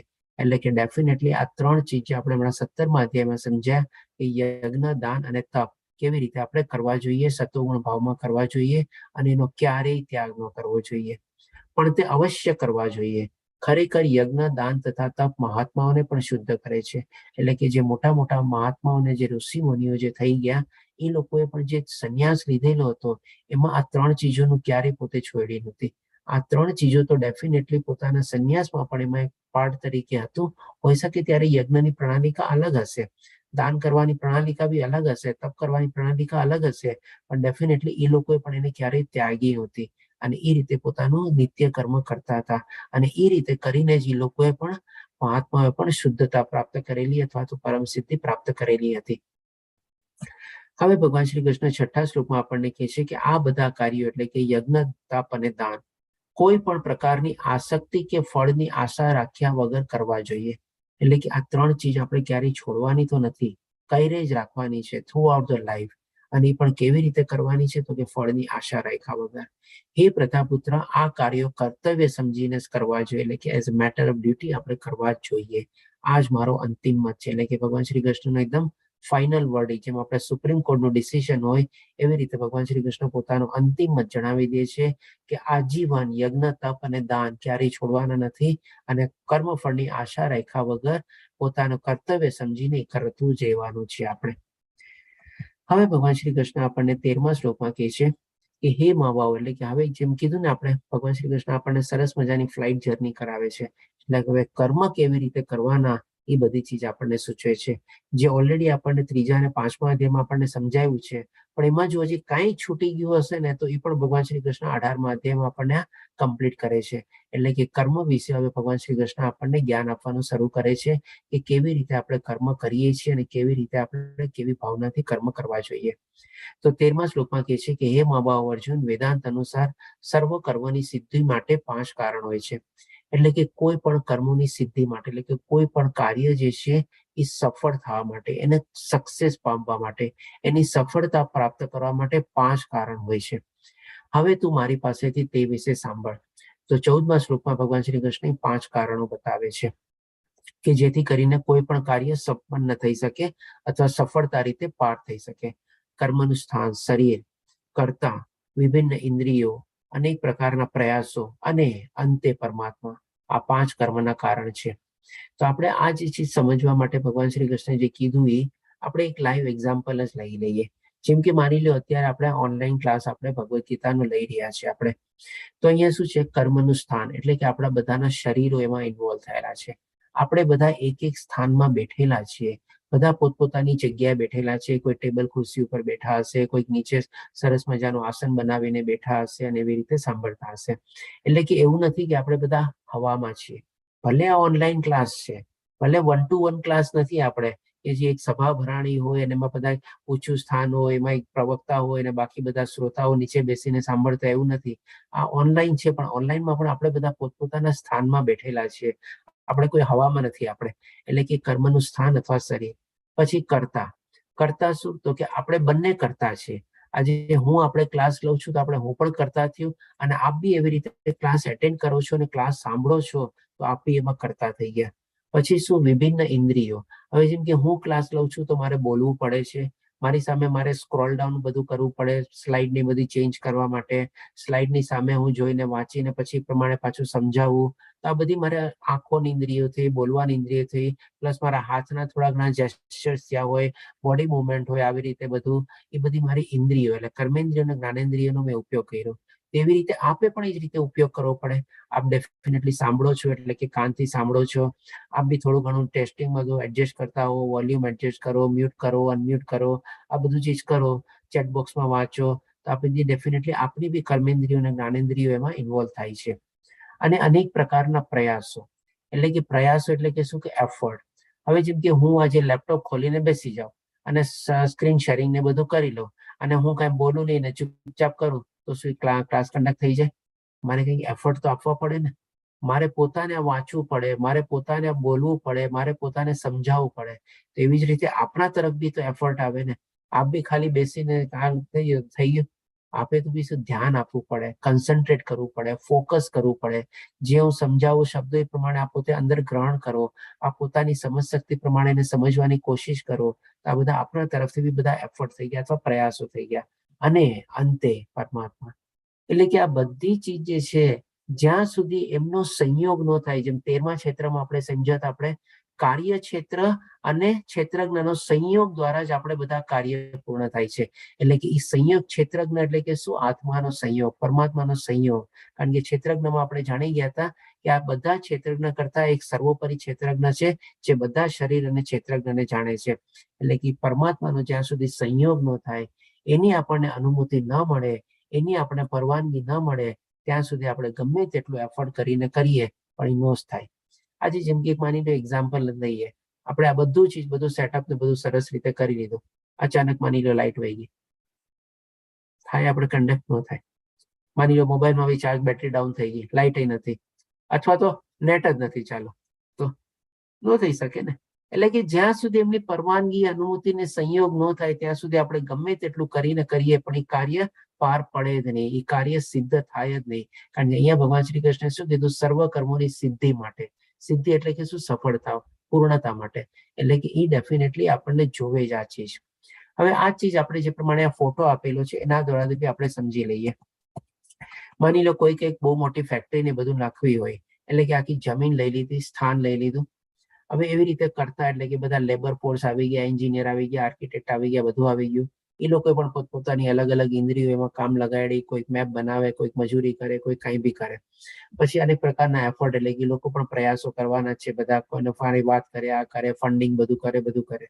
અને અંતે પરમાત્મા. એટલે કે આપણે જોઈ શકીએ છીએ કે આ જે પરમાત્મા છે આપણે હવે જે ચાર આપણે કહીએ ને ઇકોનોમિક્સ, આપણે જે ભણીએ છીએ ને આજની ભૌતિક દુનિયાનું જે જ્ઞાન આપણે કહીએ, આપણે આની ઇકોનોમિક્સની સાથે બી આપણે આને કનેક્ટ કરી શકીએ. 4 ફેક્ટર્સ ઓફ પ્રોડક્શન આપણને સમજાવવામાં આવે છે ઇકોનોમિક્સમાં. એમાં ક્યાં 4 ફેક્ટર્સ? તો કે લેન્ડ, લેબર, કેપિટલ, ઓર્ગેનાઇઝેશન. તો એ 4 ફેક્ટર આ જ બધા થઈ ગયા ને. લેન્ડ એટલે સ્થાન, કેપિટલ એમાં બધા સાધનો ને પ્રયાસો ને ઓર્ગેનાઇઝેશન ને બધું, મેન પાવર ને બધું આવી ગયું એમાં કેપિટલ 4 ઓલામાં. પણ જે પાંચમું ચીજ જે છે, મેઇન ચીજ આપણને આજના જ્ઞાનમાં આપણને ક્યાંય આપણને આપવામાં આવે છે. અને જ્યાં સુધી ઈ ન જોડાય ત્યાં સુધી તો કોઈ કાર્ય પાર પડવાનું જ નથી. એટલે આજની તારીખમાં બી આવા ઘણા બધા એવા મોટા મોટા પ્રોજેક્ટો આપણે જોઈએ છીએ કે જે શરૂઆત થયા હોય પણ કોઈ દી પૂરા થતા નથી, ફેલ થાય છે, અધૂરું કામ પડી જાય છે. કારણ કે આપણને અનુમતિ ન મળે. એટલે કે આ રીતે આપણે સમજ્યા કે કોઈ પણ ચીજના પૂર્ણતા માટે આ 5 ચીજ જરૂરી છે. હવે ભગવાન શ્રી કૃષ્ણ 16મા શ્લોકમાં આપણને કહે છે કે માટે જે મનુષ્ય આ 5 કારણનો વિચાર કર્યા વિના માત્ર પોતાની જ એકમાત્ર કર્તા માને છે, તેની સંદેહ બુદ્ધિમાં નથી અને વસ્તુને યથાર્થ રૂપે જોઈ શકતો નથી. તો આના સંદર્ભમાં બી ભગવાન શ્રી કૃષ્ણ આપણને 13મા અધ્યાયમાં કીધું હતું, આપણને જયારે ક્ષેત્રનો વિભાગ લાગ્યો ત્યારે, કે બધા લોકો શું છે? પોતાની જાતને કર્તા માની લે છે અને એ પ્રમાણે પોતે મિથ્યા અહંકાર ને બધું આપણે કેળવીએ છીએ. તો અહીંયા એ જ પ્રમાણે ભગવાન શ્રી કૃષ્ણ આપણને કહીએ ને થોડું ઘણું બધું કીધું ને, કે જે બધા આગલા અધ્યાયમાં કવર થઈ ગયું છે એ આપણને સમજાવે છે. અહીંયા હોઈ શકે બીજા શબ્દોમાં પણ એવી રીતે કે ભાઈ આ જ રીતે આપણે શું છે, આપણે પોતે કરતા માની લઈએ છીએ કે ભાઈ આ કામ મારા કારણે થયું, મેં કામ પૂરું પાડ્યું, હું નહોતો થાત જ નહીં, મારા વિના કામ થઈ નહોતું શકતું, હું નહોતો ખબર નહીં કેવી રીતે પૂરું થાત ને બધું. આવી રીતે જયારે હું જે બધે કહીએ છીએ, જેનાથી આપણો અહમ પોસાય છે, એ તદ્દન ખોટું છે. આપણે કે ભાઈ 5 કારણ જે છે ભગવાન શ્રી કૃષ્ણ બતાવ્યા, એના વિના જ આપણે પોતાને કરતા માનવાનો આપણને કોઈ અધિકાર નથી. અને એ ડેફિનેટલી જો આપણે વિચારીએ તો આપણે મૂર્ખમાં મૂર્ખ ગણાઈએ આપણે, અને બધી ચીજોને આપણે સાચી રીતે જોઈ બી શકતા નથી. પછી હવે ભગવાન શ્રી કૃષ્ણ 18મા શ્લોકમાં આપણને કહેશે કે આ બધી ચીજો કેવી રીતે પ્રવૃત્ત થાય છે અથવા કેવી રીતે એની પાછળના કારણો શું હોય છે એ આપણને સમજાવે છે. તો 18મા શ્લોકમાં કે લાગે છે, જ્ઞાન, જ્ઞેય તથા જ્ઞાતા આ 3 કર્મના પ્રેરક બળ છે. એટલે કે કોઈ પણ કર્મની પાછળ પ્રવૃત્ત થવા માટે આપણે કેવી રીતે પ્રવૃત્ત થઈએ છીએ? તો કે સૌ પ્રથમ આપણને જ્ઞાન, એટલે કે માની લો તમને અત્યારે આપણે આ જ ક્લાસનો આપણે જે લાઈવ એક્ઝામ્પલ તરીકે લઈએ, જેમ કે તમને ક્યાંકથી જાણકારી મળી, એટલે કે તમને જ્ઞાન મળવાનું છે કે ચાલો આ ક્લાસીસ ને બધા કન્ડક્ટ થવાના છે, એટલે કે તમારી પાસે ઇન્ફોર્મેશન આવી. ઇન્ફોર્મેશન પણ એક સોર્ટ ઓફ આપણે જ્ઞાન જ થઈ ગયું. હવે એનું જ્ઞેય એટલે કે તમને લાગે છે કે ના, આ તો આધ્યાત્મિક જ્ઞાન છે અને આ જ્ઞાન બહુ સરસ મજાનું છે, ભગવદ્ ગીતાનું જ્ઞાન છે, જેમાં હું ભગવાન શ્રી કૃષ્ણ વિશે જાણી શકીશ. એટલે કે જ્ઞાન મેળવવાનું લક્ષ્ય બી આપને ખબર છે. અને જ્ઞાતા એટલે કે તમે પોતે, એટલે કે તમને પોતાને સૌ પ્રથમ જાણકારી મળી કે ચાલો આવા ક્લાસ કન્ડક્ટ થવાના છે. એ ક્લાસનું ફળ શું મળશે આપણને, એનું લક્ષ્ય શું છે એ પણ આપણને જાણકારી થઈ. એટલે કે હવે એ તમે પોતે જ્ઞાતા જે છે એ હવેમાં જોઈન થયા, રજીસ્ટર થયા. એટલે કે એનું પ્રેરક બળ બન્યા આપ પોતે. હવે એ કેવી રીતે? પછી જયારે રજીસ્ટર કરીને જે એકચ્યુઅલ દિવસ હોય, જ્યારથી ક્લાસ શરૂ થવાના હોય, એના માટે પછી ભગવાન શ્રી કૃષ્ણ જે પ્રમાણે કહે છે, ઇન્દ્રિયો, કર્મ તથા કર્તા આ 3 કર્મના સંઘટક છે, એટલે કે એડજોઇનિંગ ફેક્ટર.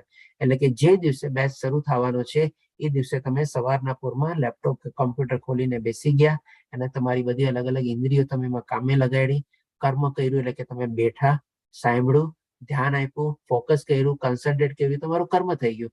અને તમે પોતે જે બેઠા છો એ કરતા થઈ ગયા. એટલે કે આ 3 જયારે તમે પહેલા તમને આ બધી ચીજ પ્રેરક બળ મળ્યું કોઈ કર્મમાં પ્રવૃત્ત થવા માટે, અને એ રીતના માટે તમે આ 3 સંઘટક એટલે કે એડજોઇનિંગ ફેક્ટર તમે એમાં જોડ્યા. એટલે કે આ રીતે પછી આપણે કાર્યમાં આપણે આગળ વધ્યા. આ બધી ચીજ હવે ભગવાન શ્રી કૃષ્ણ જે પ્રમાણે બતાવ્યું કે આપણે કર્મમાં કેવી રીતે પ્રવૃત્ત થઈએ છીએ અને કર્મ કેવી રીતે આગળ વધીએ છીએ અને કર્મમાં કેવી રીતે આગળ વધવા માટે અલગ અલગ આપણે ફેક્ટર્સ બધા આપણે જોઈન થઈને કર્મને આપણે પૂર્ણતા પ્રાપ્ત કરીએ છીએ. એટલે કે સંપૂર્ણ રીતે આપણે પોતે કરતા ભાવ જે કેળવીએ છીએ એ સદંતર ખોટો છે, એકદમ મૂર્ખામી ભરેલો છે. આપણે એકલા હાથે ગમે તે રીતે કાંઈ ન કરી શકીએ. એટલે કે એક ચીજ ભગવાન શ્રી કૃષ્ણએ સમજાવી. હવે ભગવાન શ્રી કૃષ્ણ આપણને 41મા શ્લોકમાં કહે છે કે હે પરંતપ, બ્રાહ્મણો, ક્ષત્રિયો, વૈશ્યો તથા શૂદ્રોમાં ભૌતિક પ્રકૃતિના ગુણો દ્વારા ઉત્પન્ન થયેલા તેમના સ્વભાવ પ્રમાણે ભેદ કરવામાં આવેલા છે. એટલે કે જે ચોથા અધ્યાયમાં ભગવાન શ્રી કૃષ્ણ આપણને વર્ણ વ્યવસ્થા જે બતાવી હતી કે જે મેં પોતે ઉત્પન્ન કરેલી છે અને એનાથી પણ હું લિપ્ત થતો નથી એમ બતાવે છે. હવે ત્યારે આપણને ખાલી ટચ એન્ડ ગો કરીને કીધું હતું, પણ એ જ વર્ણ વ્યવસ્થા ભગવાન શ્રી કૃષ્ણ આ 18 અધ્યાયમાં આખું વિશ્લેષણ કરીને સમજાવે છે. સૌ પ્રથમ આપણને કહે છે, જે પ્રમાણે ત્યારે પણ કીધું હતું, કે આ વર્ણ વ્યવસ્થા જે છે એ આપણે આપણા ગુણ અને સ્વભાવ પ્રમાણે, અને એ રીતે ગુણ અને સ્વભાવ જે પ્રમાણે હોય, જેવા ગુણોમાં આપણે કહીએ કે વિકસિત થતી હોય આપણી ઈચ્છા અને વિચારવાની પ્રક્રિયા, એવા કર્મોમાં આપણે પ્રવૃત્ત થઈએ. એના આધારે આ વર્ણ વ્યવસ્થા કરેલી છે, નહીં કે બાય બર્થ આપણે જે પ્રમાણે આપણે આજની તારીખમાં ઘણું મિસઇન્ટરપ્રેટ કરીએ છીએ. તો એના માટે ભગવાન શ્રી કૃષ્ણ પેલા બ્રાહ્મણના આપણને ગુણો અને સ્વભાવ આપણને વર્ણવે છે, જેમાં 9 ચીજ કહે છે આપણને. સૌ પ્રથમ આપણને 42મા શ્લોકમાં કહે છે શાંતિ પ્રિયતા, લોકો શાંત રહેતા હોય. આત્મસંયમ એટલે કે પોતાને આત્મામાં જોઈને એમાં જ્ઞાન કેળવતા હોય. તપ કરતા હોય. પવિત્રતા, સહિષ્ણુતા, સત્યનિષ્ઠા, જ્ઞાન, વિજ્ઞાન અને તથા ધાર્મિકતા. જ્ઞાન વિજ્ઞાન મતલબ શું? એટલે જ્ઞાન એટલે કે આવા બધા આપણા આધ્યાત્મિક જ્ઞાની લોકો હોય, અને વિજ્ઞાન એટલે કે વિશેષ રૂપી જ્ઞાન, એટલે કોઈ આત્મ સાક્ષાત્કાર લેવલ સુધી પહોંચેલા હોય. એટલે કે એકદમ પ્રેક્ટિકલ નોલેજ એ લોકોને બધું પ્રમાણે હોય, એને આપણે વિજ્ઞાન તરીકે જાણીએ. આ રીતે ભગવાન શ્રી કૃષ્ણ 9 ચીજ વર્ણવે છે. આ સરળ સ્વાભાવિક ગુણો છે કે જેમના થકી બ્રાહ્મણો કર્મ કરે છે. એટલે કે કયા ગુણો હેઠળ માણસ કેવા કર્મમાં પ્રવૃત્ત થાય છે, એ પ્રમાણે બધું ચીજ અહીંયા આપણને વિશ્લેષણ કરીને સમજાવે છે. હવે ક્ષત્રિય લોકોના ગુણો કેવા હોય છે અને કેવા કાર્યમાં પ્રવૃત્ત થાય છે એ પણ વર્ણવે છે.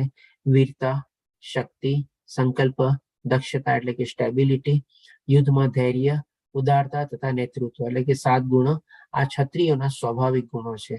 અને આવી રીતે ક્ષત્રિય પોતાના કાર્યમાં એમાં કર્મમાં પ્રવૃત્ત થાય છે. પછી હવે શુદ્ર અને વૈષ્ણવના બી આપણને બતાવશે.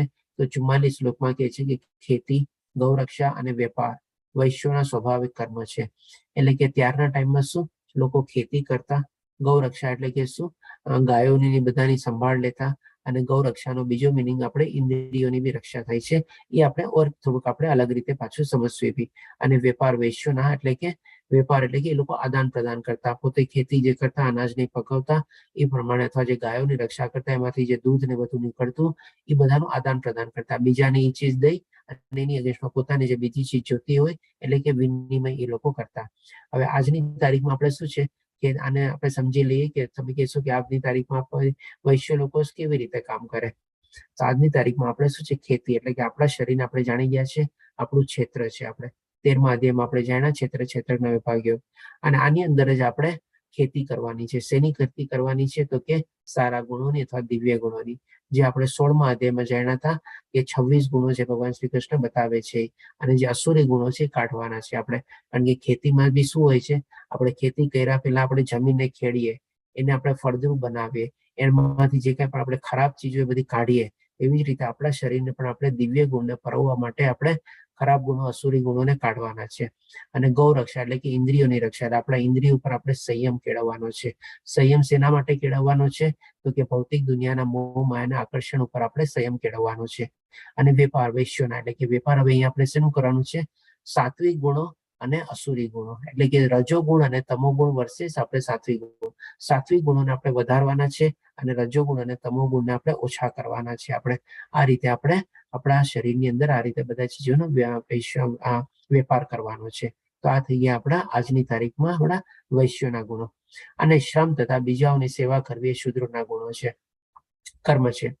એટલે કે જે આપણે કહીએ ને કે ભાઈ ઘણા લોકો શું ખાલી સેવાની બધું જે કરતા હોય છે. તો આજની તારીખમાં આપણે કહીએ ને કે ભાઈ આપણે બધા લોકો છે ને શુદ્ર કેટેગરીમાં આવીએ છીએ. આપણે બધા લોકો મોસ્ટલી કંઈક ને કંઈક એવી સર્વિસ જોબમાં એમાં ઇન્વોલ્વ થયેલા હોઈએ છીએ અથવા તો બીજાની સેવા કરતા હોઈએ છીએ. આપણે બિઝનેસ ને બધું બી કરતા હોઈએ છીએ, એમાં પણ આપણે આપણા પરિવારની સેવા કરતા હોઈએ છીએ. એટલે કે આ રીતે કહી શકીએ કે આપણે આ બધા લેવલથી આપણે ઉપર ઉઠવાનું છે આપણે, અને એ રીતે આપણી અંદરમાં થોડુંક આધ્યાત્મિકતા કેળવીને આપણે આગળ વધવાનું છે. હવે આ બધું જ ભગવાન શ્રી કૃષ્ણ વર્ણયમાં પછી આપણને 46મા શ્લોકમાં કહે છે કે જે જીવ માત્રનું ઉદ્ભવ સ્થાન છે અને જે સર્વવ્યાપી છે તે ભગવાનની પૂર્ણ પુરુષોત્તમ પરમેશ્વરની ઉપાસના કરીને મનુષ્ય પોતાના નિયત કર્મો કરતો રહીને પણ પૂર્ણત્વ પ્રાપ્ત કરી શકે છે.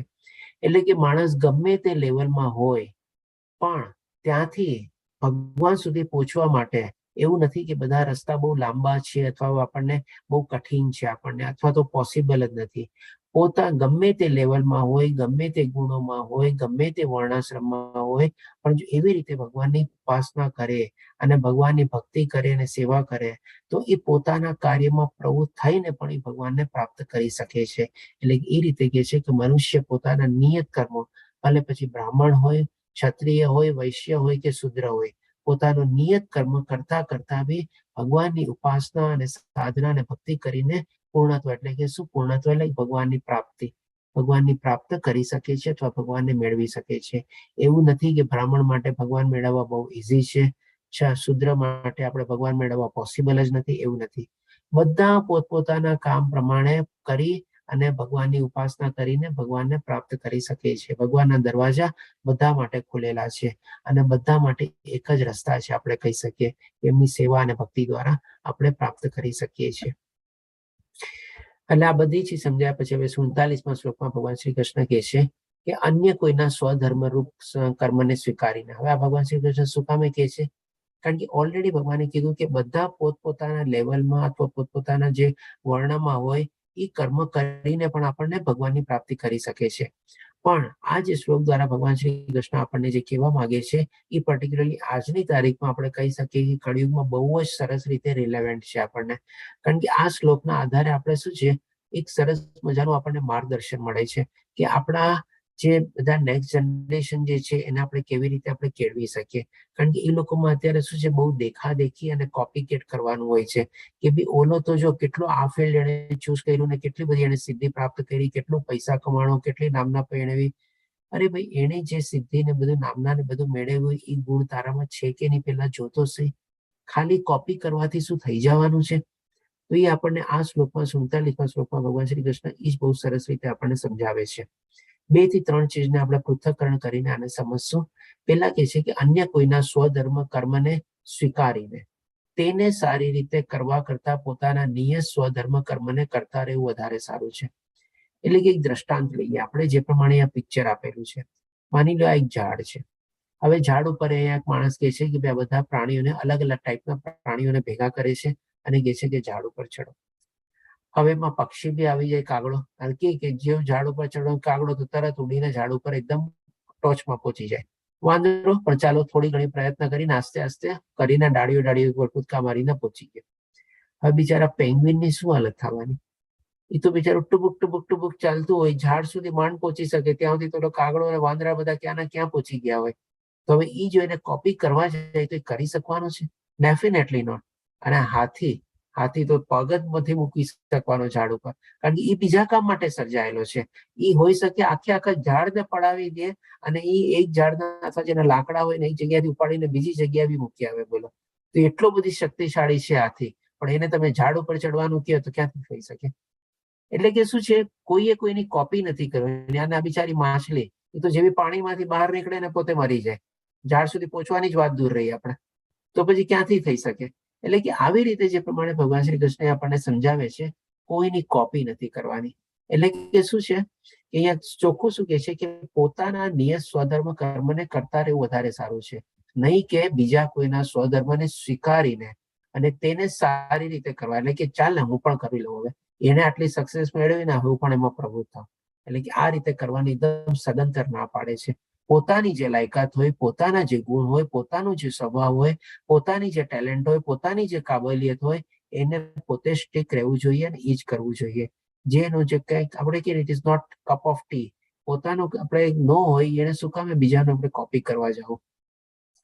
હવે બીજી ચીજ આપણને હજી કહે છે આમાં, ભલે પછી તે ક્ષતિયુક્ત રીતે કરવામાં આવે, તે એટલે શું? તો કે પોતાની જે ગુણ સ્વભાવ ને કાબિલિયત પ્રમાણે જે કરે છે એ ક્ષતિયુક્ત કરવામાં આવતું. એટલે કે શું છે કે હોઈ શકે સ્ટાર્ટિંગમાં એની ભૂલ થાય, તો કોઈ માણસ બધું શીખીને નથી પેદા થયા, આસ્તે આસ્તે શીખે છે. એટલે કે શરૂઆતમાં ભૂલ થવાની હોઈ શકે, તો ભલે થાય, એ ભૂલમાંથી જ શીખશે અને એવી રીતે આગળ વધશે.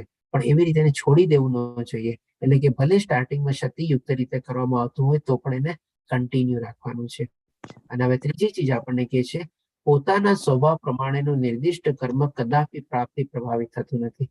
એટલે કે હવે જે પ્રમાણેનો સ્વભાવ હોય, જે પ્રમાણેના ગુણ હોય, જે પ્રમાણેના કાબિલિયત હોય, ટેલેન્ટ હોય, એના પ્રમાણે જે કામ કરતો હોય, એ જે કામ કરતો એમાં ભલે બીજા લોકોને લાગે એમાં પાપ છે, પણ એમાં પોતે પાપ કર્મોથી પોતે બંધાતો નથી. જેમ કે આપણે એક એક્ઝામ્પલ લઈએ. માની લો એક મિલિટરીનો માણસ છે. હવે એ મિલિટરી બોર્ડર ઉપર લડવા ગયો અને ત્યાં સામેવાળા સૈનિકોને 200, 500, 1000 સૈનિકોને એને મારી નાખ્યા. તો શું એને પાપ લાગવાનું? ડેફિનેટલી નોટ પાપ નથી લાગવાનું, કારણ કે એને પોતાનો સ્વધર્મ નિભાવ્યો છે, પોતાનું નિયત કર્મ કરે છે ત્યાં બોર્ડર ઉપર છે. પાપનો સવાલ જ ક્યાં આવ્યો? બધાને મ્યુટ કરી દઉં છું, પ્લીઝ પોતાને મ્યુટ રાખજો. પણ હવે એ જ માની લો સૈનિક બોર્ડર ઉપરથી પાછો આવ્યો અને અહીંયા એના ઘરે રહીને પાડોશી વાળાને કોઈ ઈજા કરે છે, તો ડેફિનેટલી એમાં એને સજા થવાની જ છે આપણને. એટલે કે પોતાનું સ્વધર્મ નિભાવતા નિભાવતા કોઈ એને પાપ લાગતું નથી. ઉલટાનું એને આવીને મેડલ મળશે અહીંયા, કે ચાલો આટલી વીરતાથી ત્યાં લડ્યો ને અહીંયા આવીને પરમ વીર ચક્ર કે કાંઈ બી મળશે. એટલે કે આ 3 ચીજ ભગવાન શ્રી કૃષ્ણ આ શ્લોકમાં આપણને સમજાવે છે, જે બહુ જ મહત્વની અને બહુ સરસ ચીજ છે આપણે. હવે ભગવાન શ્રી કૃષ્ણ આપણને કહે છે આગળ 49મા શ્લોકમાં, જે આત્મા સંયમી તથા અનાસક્ત છે. એટલે કે અહીંયા હવે ભગવાન શ્રી કૃષ્ણનું કર્મ વિશેનું જે આપણને જ્ઞાન આપવાનું તે પૂર્ણ થાય છે. હવે ફ્લાઇટ આપણું ટેક ઓફ કરી લીધેલું છે અને હવે અહીંયા ભગવાન શ્રી કૃષ્ણ આપણને આત્મજ્ઞાન આપે છે આપણને. એટલે કે જે આત્મા સંયમી તથા અનાસક્ત છે. અનાસક્ત શેમાં? તો કે ભૌતિક દુનિયાના મોહમાયા આકર્ષણમાં, અને પોતાની આત્મ સંતુષ્ટ છે ને આત્મ સંયમી જ રહે છે. અને જે સર્વ ભૌતિક ભોગોની પરવા કરતો નથી. ક્યાંથી કરે કર્મ? કારણ કે બધું છોડી દીધું છે, અનાસક્ત થઈ ગયો છે.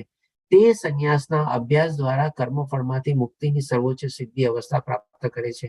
એટલે કે હવે જે અર્જુનનો પ્રશ્ન હતો ને ઓરિજિનલ આપણે, કે ભાઈ એ સંન્યાસનું એનું જીવન કેવું હોય છે અથવા એ સંન્યાસ શું કામ લે છે, એ હવે અહીંયા આપણને સરસ રીતે ક્લિયર થાય છે. સૌથી પહેલા તો કીધું કે યજ્ઞ, તપ અને દાન કરવાના જ છે, as a matter of duty કરવાના છે. અને થોડું ઘણું કર્મ વિશે સરસ રીતે એડિશનલ જ્ઞાન બી ભગવાન શ્રી કૃષ્ણ આપ્યું. હવે અહીંયા કે છે કે જે પ્રમાણે માણસ આ રીતે કર્મ કરતો રહે છે તે સંન્યાસના અભ્યાસ દ્વારા, એટલે કે કન્ટિન્યુઅસલી કર્મ તો કરતો જ રહે છે. કારણ કે ભગવાન શ્રી કૃષ્ણ પોતે કીધું મારો અંતિમ મત છે ક્યારે ત્યાગવાનો જોઈએ. એટલે કે એ આવી ભાવનાથી બધું જાણી લે છે કે ભાઈ આપણે પોતે કરતા નથી, કરતા કોણ છે એ જાણી જાય છે, કર્તાની પાછળનું કારણ શું છે, સંઘટક શું છે, કરતા કેવી રીતે કર્મમાં પ્રવૃત્ત થાય છે, બધી ચીજ જાણીને પોતે કર્મ તો કરતો જ રહે છે. અને એવા સંન્યાસના અભ્યાસ દ્વારા, સંન્યાસનો અભ્યાસ મતલબ શું? તો કે ભાઈ કર્મફળમાંથી મુક્તિ, કર્મફળનો ત્યાગ. એટલે કે આવી રીતે એમાંથી મુક્તિ પ્રાપ્ત કરીને સર્વોચ્ચ સિદ્ધિ અવસ્થા પ્રાપ્ત કરે છે. એટલે કે સર્વોચ્ચ સિદ્ધિ એટલે કે પોતે આત્મસંતુષ્ટ, આત્મપરાયણ અને આત્મ સંયમી છે, એ એમની સર્વોચ્ચ સિદ્ધિ છે. અને આવી રીતે બધામાં એક જ જીવનો આપણે વાસ જોવે છે, ગમે તે પ્રમાણે ગમે તે પ્રાણીને બધા હોય. આ પ્રમાણે ભગવાન શ્રી કૃષ્ણ આપણને આત્મજ્ઞાન અહીંયા આપે છે આપણને. હવે પછી 54મા શ્લોકમાં કહે છે આ પ્રમાણે, એટલે કે હવે દિવ્ય અવસ્થામાં રહેલો છે. આ પ્રમાણે જે દિવ્ય અવસ્થામાં રહેલો છે એટલે કે કર્મ છોડતો નથી ક્યારેય, કર્મ કરે છે પણ નિષ્કામ કર્મ ભાવે, અને આ બધું આત્મજ્ઞાન કેળવીને પોતે કર્મમાં પ્રવૃત્ત થયેલો છે. અને કે છે આને દિવ્ય અવસ્થામાં રહેલો છે. એટલે કે એ જે સંન્યાસી ટાઈપનું જે જીવન જીવે છે, એઝ ગુડ એઝ આપણે કહી શકીએ કે દેવી દેવતાઓ જેવું દિવ્ય અવસ્થામાં રહેલો છે. તે તરત જ પરમ બ્રહ્મની અનુભૂતિ કરે છે. એટલે કે જે એની જીવન પ્રણાલિકા હોય છે ઓલરેડી એના આત્મ સાક્ષાત્કાર થઈ જાય છે, જીવ પરમ બ્રહ્મની અનુભૂતિ કરે છે અને પૂર્ણપણે આનંદમય બને છે. ભગવાન મળી ગયા હોય તો એનાથી વધારે શું જોવે, એનાથી વધારે આનંદ શું છે આપણને? એટલે કે આને ભગવાન શ્રી કૃષ્ણ કહે છે ત્યાગમય જીવન જીવવાની શૈલી. તે કદાપી શોક કરતો નથી કે કસાયની કામના પણ કરતો નથી. તે જીવ માત્ર પર સંભાવ રાખે છે. તે અવસ્થામાં તે માટે શુદ્ધ ભક્તિ પામે છે. હવે અહીંયા જેની ભગવાનની સરસ મજાની ભક્તિને તો કરતો જ રહેતો હોય છે, અને પછી શુદ્ધ ભક્તિ એટલે એવો સરસ મજાનો પ્રેમ પામે છે ભગવાન શ્રી કૃષ્ણનો કે પછી આ જીવનમાં જીવતા જીવે છે આપણે સંસારી સાધુ કહી શકીએ આપણે, એવી ટાઈપનું જીવન જીવે છે. એટલે કે એ સંન્યાસીની જીવન જીવવાની સ્ટાઇલ કેવી હોય છે એ ભગવાન શ્રી કૃષ્ણ અહીંયા આપણને સમજાવે છે. હવે પછી ભગવાન શ્રી કૃષ્ણ અહીંયા કીધું ને કે હવે આપણને ભક્તિ વિશે જ્ઞાન આપશે. એટલે કે પેલા કર્મ આપણને રનવે ઉપર દોડાયું, ફ્લાઇટે ટેક ઓફ કર્યું, જ્ઞાન આત્મજ્ઞાન વિશે બધું આપ્યું. હવે આપણને ભક્તિ વિશે આપણને કહેશે કે મને કેવળ ભક્તિ દ્વારા જ પૂર્ણ પુરુષોત્તમ પરમેશ્વર તરીકે મૂળ રૂપે જાણી શકાય છે. ભક્તિ સિવાય આપણે ભગવાનને ક્યારેય આ રીતે જાણી શકતા નથી. ગમે તેટલું જે પ્રમાણે ભગવાન આપણને આગલા અધ્યાયમાં જ કીધેલું છે, શાસ્ત્રો જ્ઞાન કરી લઈએ, તપ કરી લઈએ, યજ્ઞ કરી લઈએ, પણ જ્યાં સુધી ભગવાનની ભક્તિ ન કરીએ ભગવાનના મૂળ રૂપમાં આપણે ભગવાનને જાણી શકતા નથી. અને આવી ભક્તિ વડે જ્યારે મનુષ્ય મારી પૂર્ણ ચેતનામાં હોય છે તે વૈકુંઠ જગતમાં પ્રવેશ કરી શકે છે. એટલે આપણે કીધું હતું ને સ્ટાર્ટિંગ, ભગવાન શ્રી કૃષ્ણ આપણને વૈકુંઠ પહોંચાડી દે રહેશે. એટલે કે સરસ મજાની આપણને ફ્લાઇટ જર્ની કરાવી, આપણને ટેક ઓફ કરાવી લીધું, આપણને આત્મજ્ઞાન આપી દીધું, ભક્તિ જ્ઞાન આપી દીધું, અને આપણને પૂરા વૈકુંઠ ધામ સુધી આપણને ભગવાન શ્રી કૃષ્ણ લઈ ગયા, કે જે વૈકુંઠ જગતમાં પ્રવેશ કરી શકે છે. આ રીતે ભગવાન શ્રી કૃષ્ણ સંપૂર્ણ રીતે આ બધું જ્ઞાન આપે છે આપણને.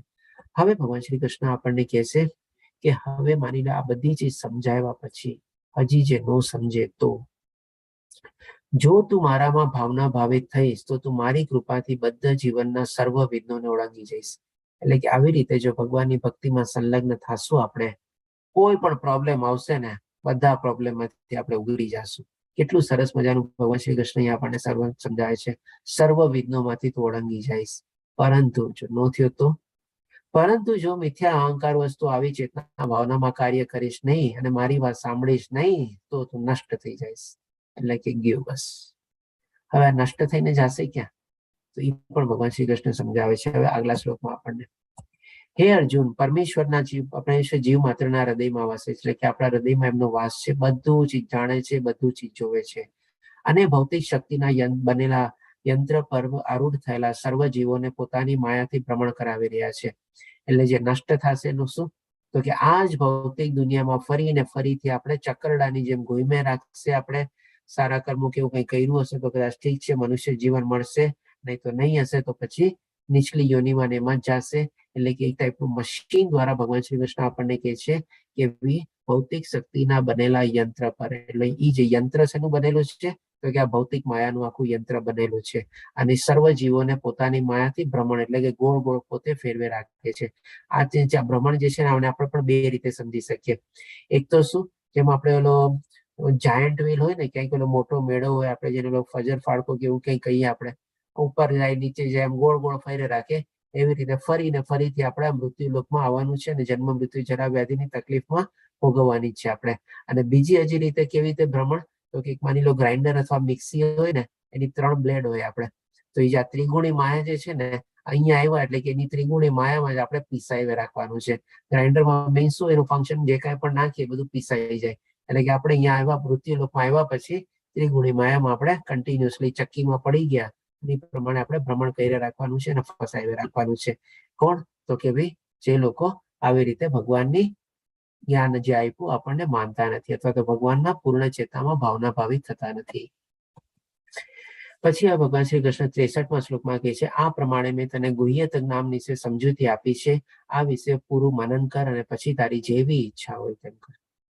એટલે કે જે ટોપ મોસ્ટ સિક્રેટ નોલેજ હતું, ભગવદ્ ગીતાનું જે જ્ઞાન હતું, આધ્યાત્મિક જ્ઞાન હતું, દિવ્ય જ્ઞાન હતું, એ બધું ભગવાન શ્રી કૃષ્ણ આપણને આપી દીધું, સમજાવી દીધું. અને હવે આવી રીતે અર્જુનના મારફત દ્વારા કહે છે, તારા હિસાબે તું મનન કર, તને ઠીક લાગે એમ કર, પછી બાકી જેવી તારી ઈચ્છા.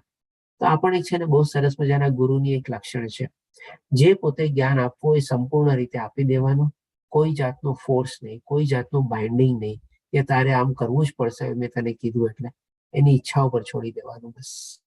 હવે આપણને આટલું સરસ મજાનું જ્ઞાન મળી ગયું અને ભગવાન શ્રી કૃષ્ણ આપણને બધી ચીજ બી બતાવી દીધી કે આમ કરીશ તો શું થશે અને નહીં કરતો શું થશે. તો આપણે પોતે જ સમજવાનું છે કે આપણે શું કરવું જોઈએ. આપણે પછી ભગવાન શ્રી કૃષ્ણ કહે છે 66માં શ્લોકમાં કે સર્વ પ્રકારના ધર્મોનો ત્યાગ કર અને મારું શરણમાં આવી જા, હું તારો સર્વ પાપોમાંથી ઉદ્ધાર કરીશ, ડરીશ નહીં. એટલે કે જેમ આપણે જાતા હોય ને મહેમાન, આપણે આવજો આવો કરવામાં કેટલી 5-10 મિનિટ લાગી જાય ને, એ રીતે હવે ભગવાન શ્રી કૃષ્ણ આપણને આ 66માં શ્લોકમાં એ પ્રમાણે કહે છે કે તું જે કાંઈ પણ બધું કર એ બધી રીતે તું તારો સર્વ ધર્મનો ત્યાગ કરીને મારા શરણમાં આવી જા. તારે કોઈ ચીજની ચિંતા કરવાની જરૂર નથી, કોઈ ચીજનો ડર કરવાની જરૂર નથી. તારા જે કાંઈ પણ પાપ કર્મો હશે બધા આ જન્મના કે પાછલા જન્મના બધામાંથી હું તને મુક્ત કરીશ.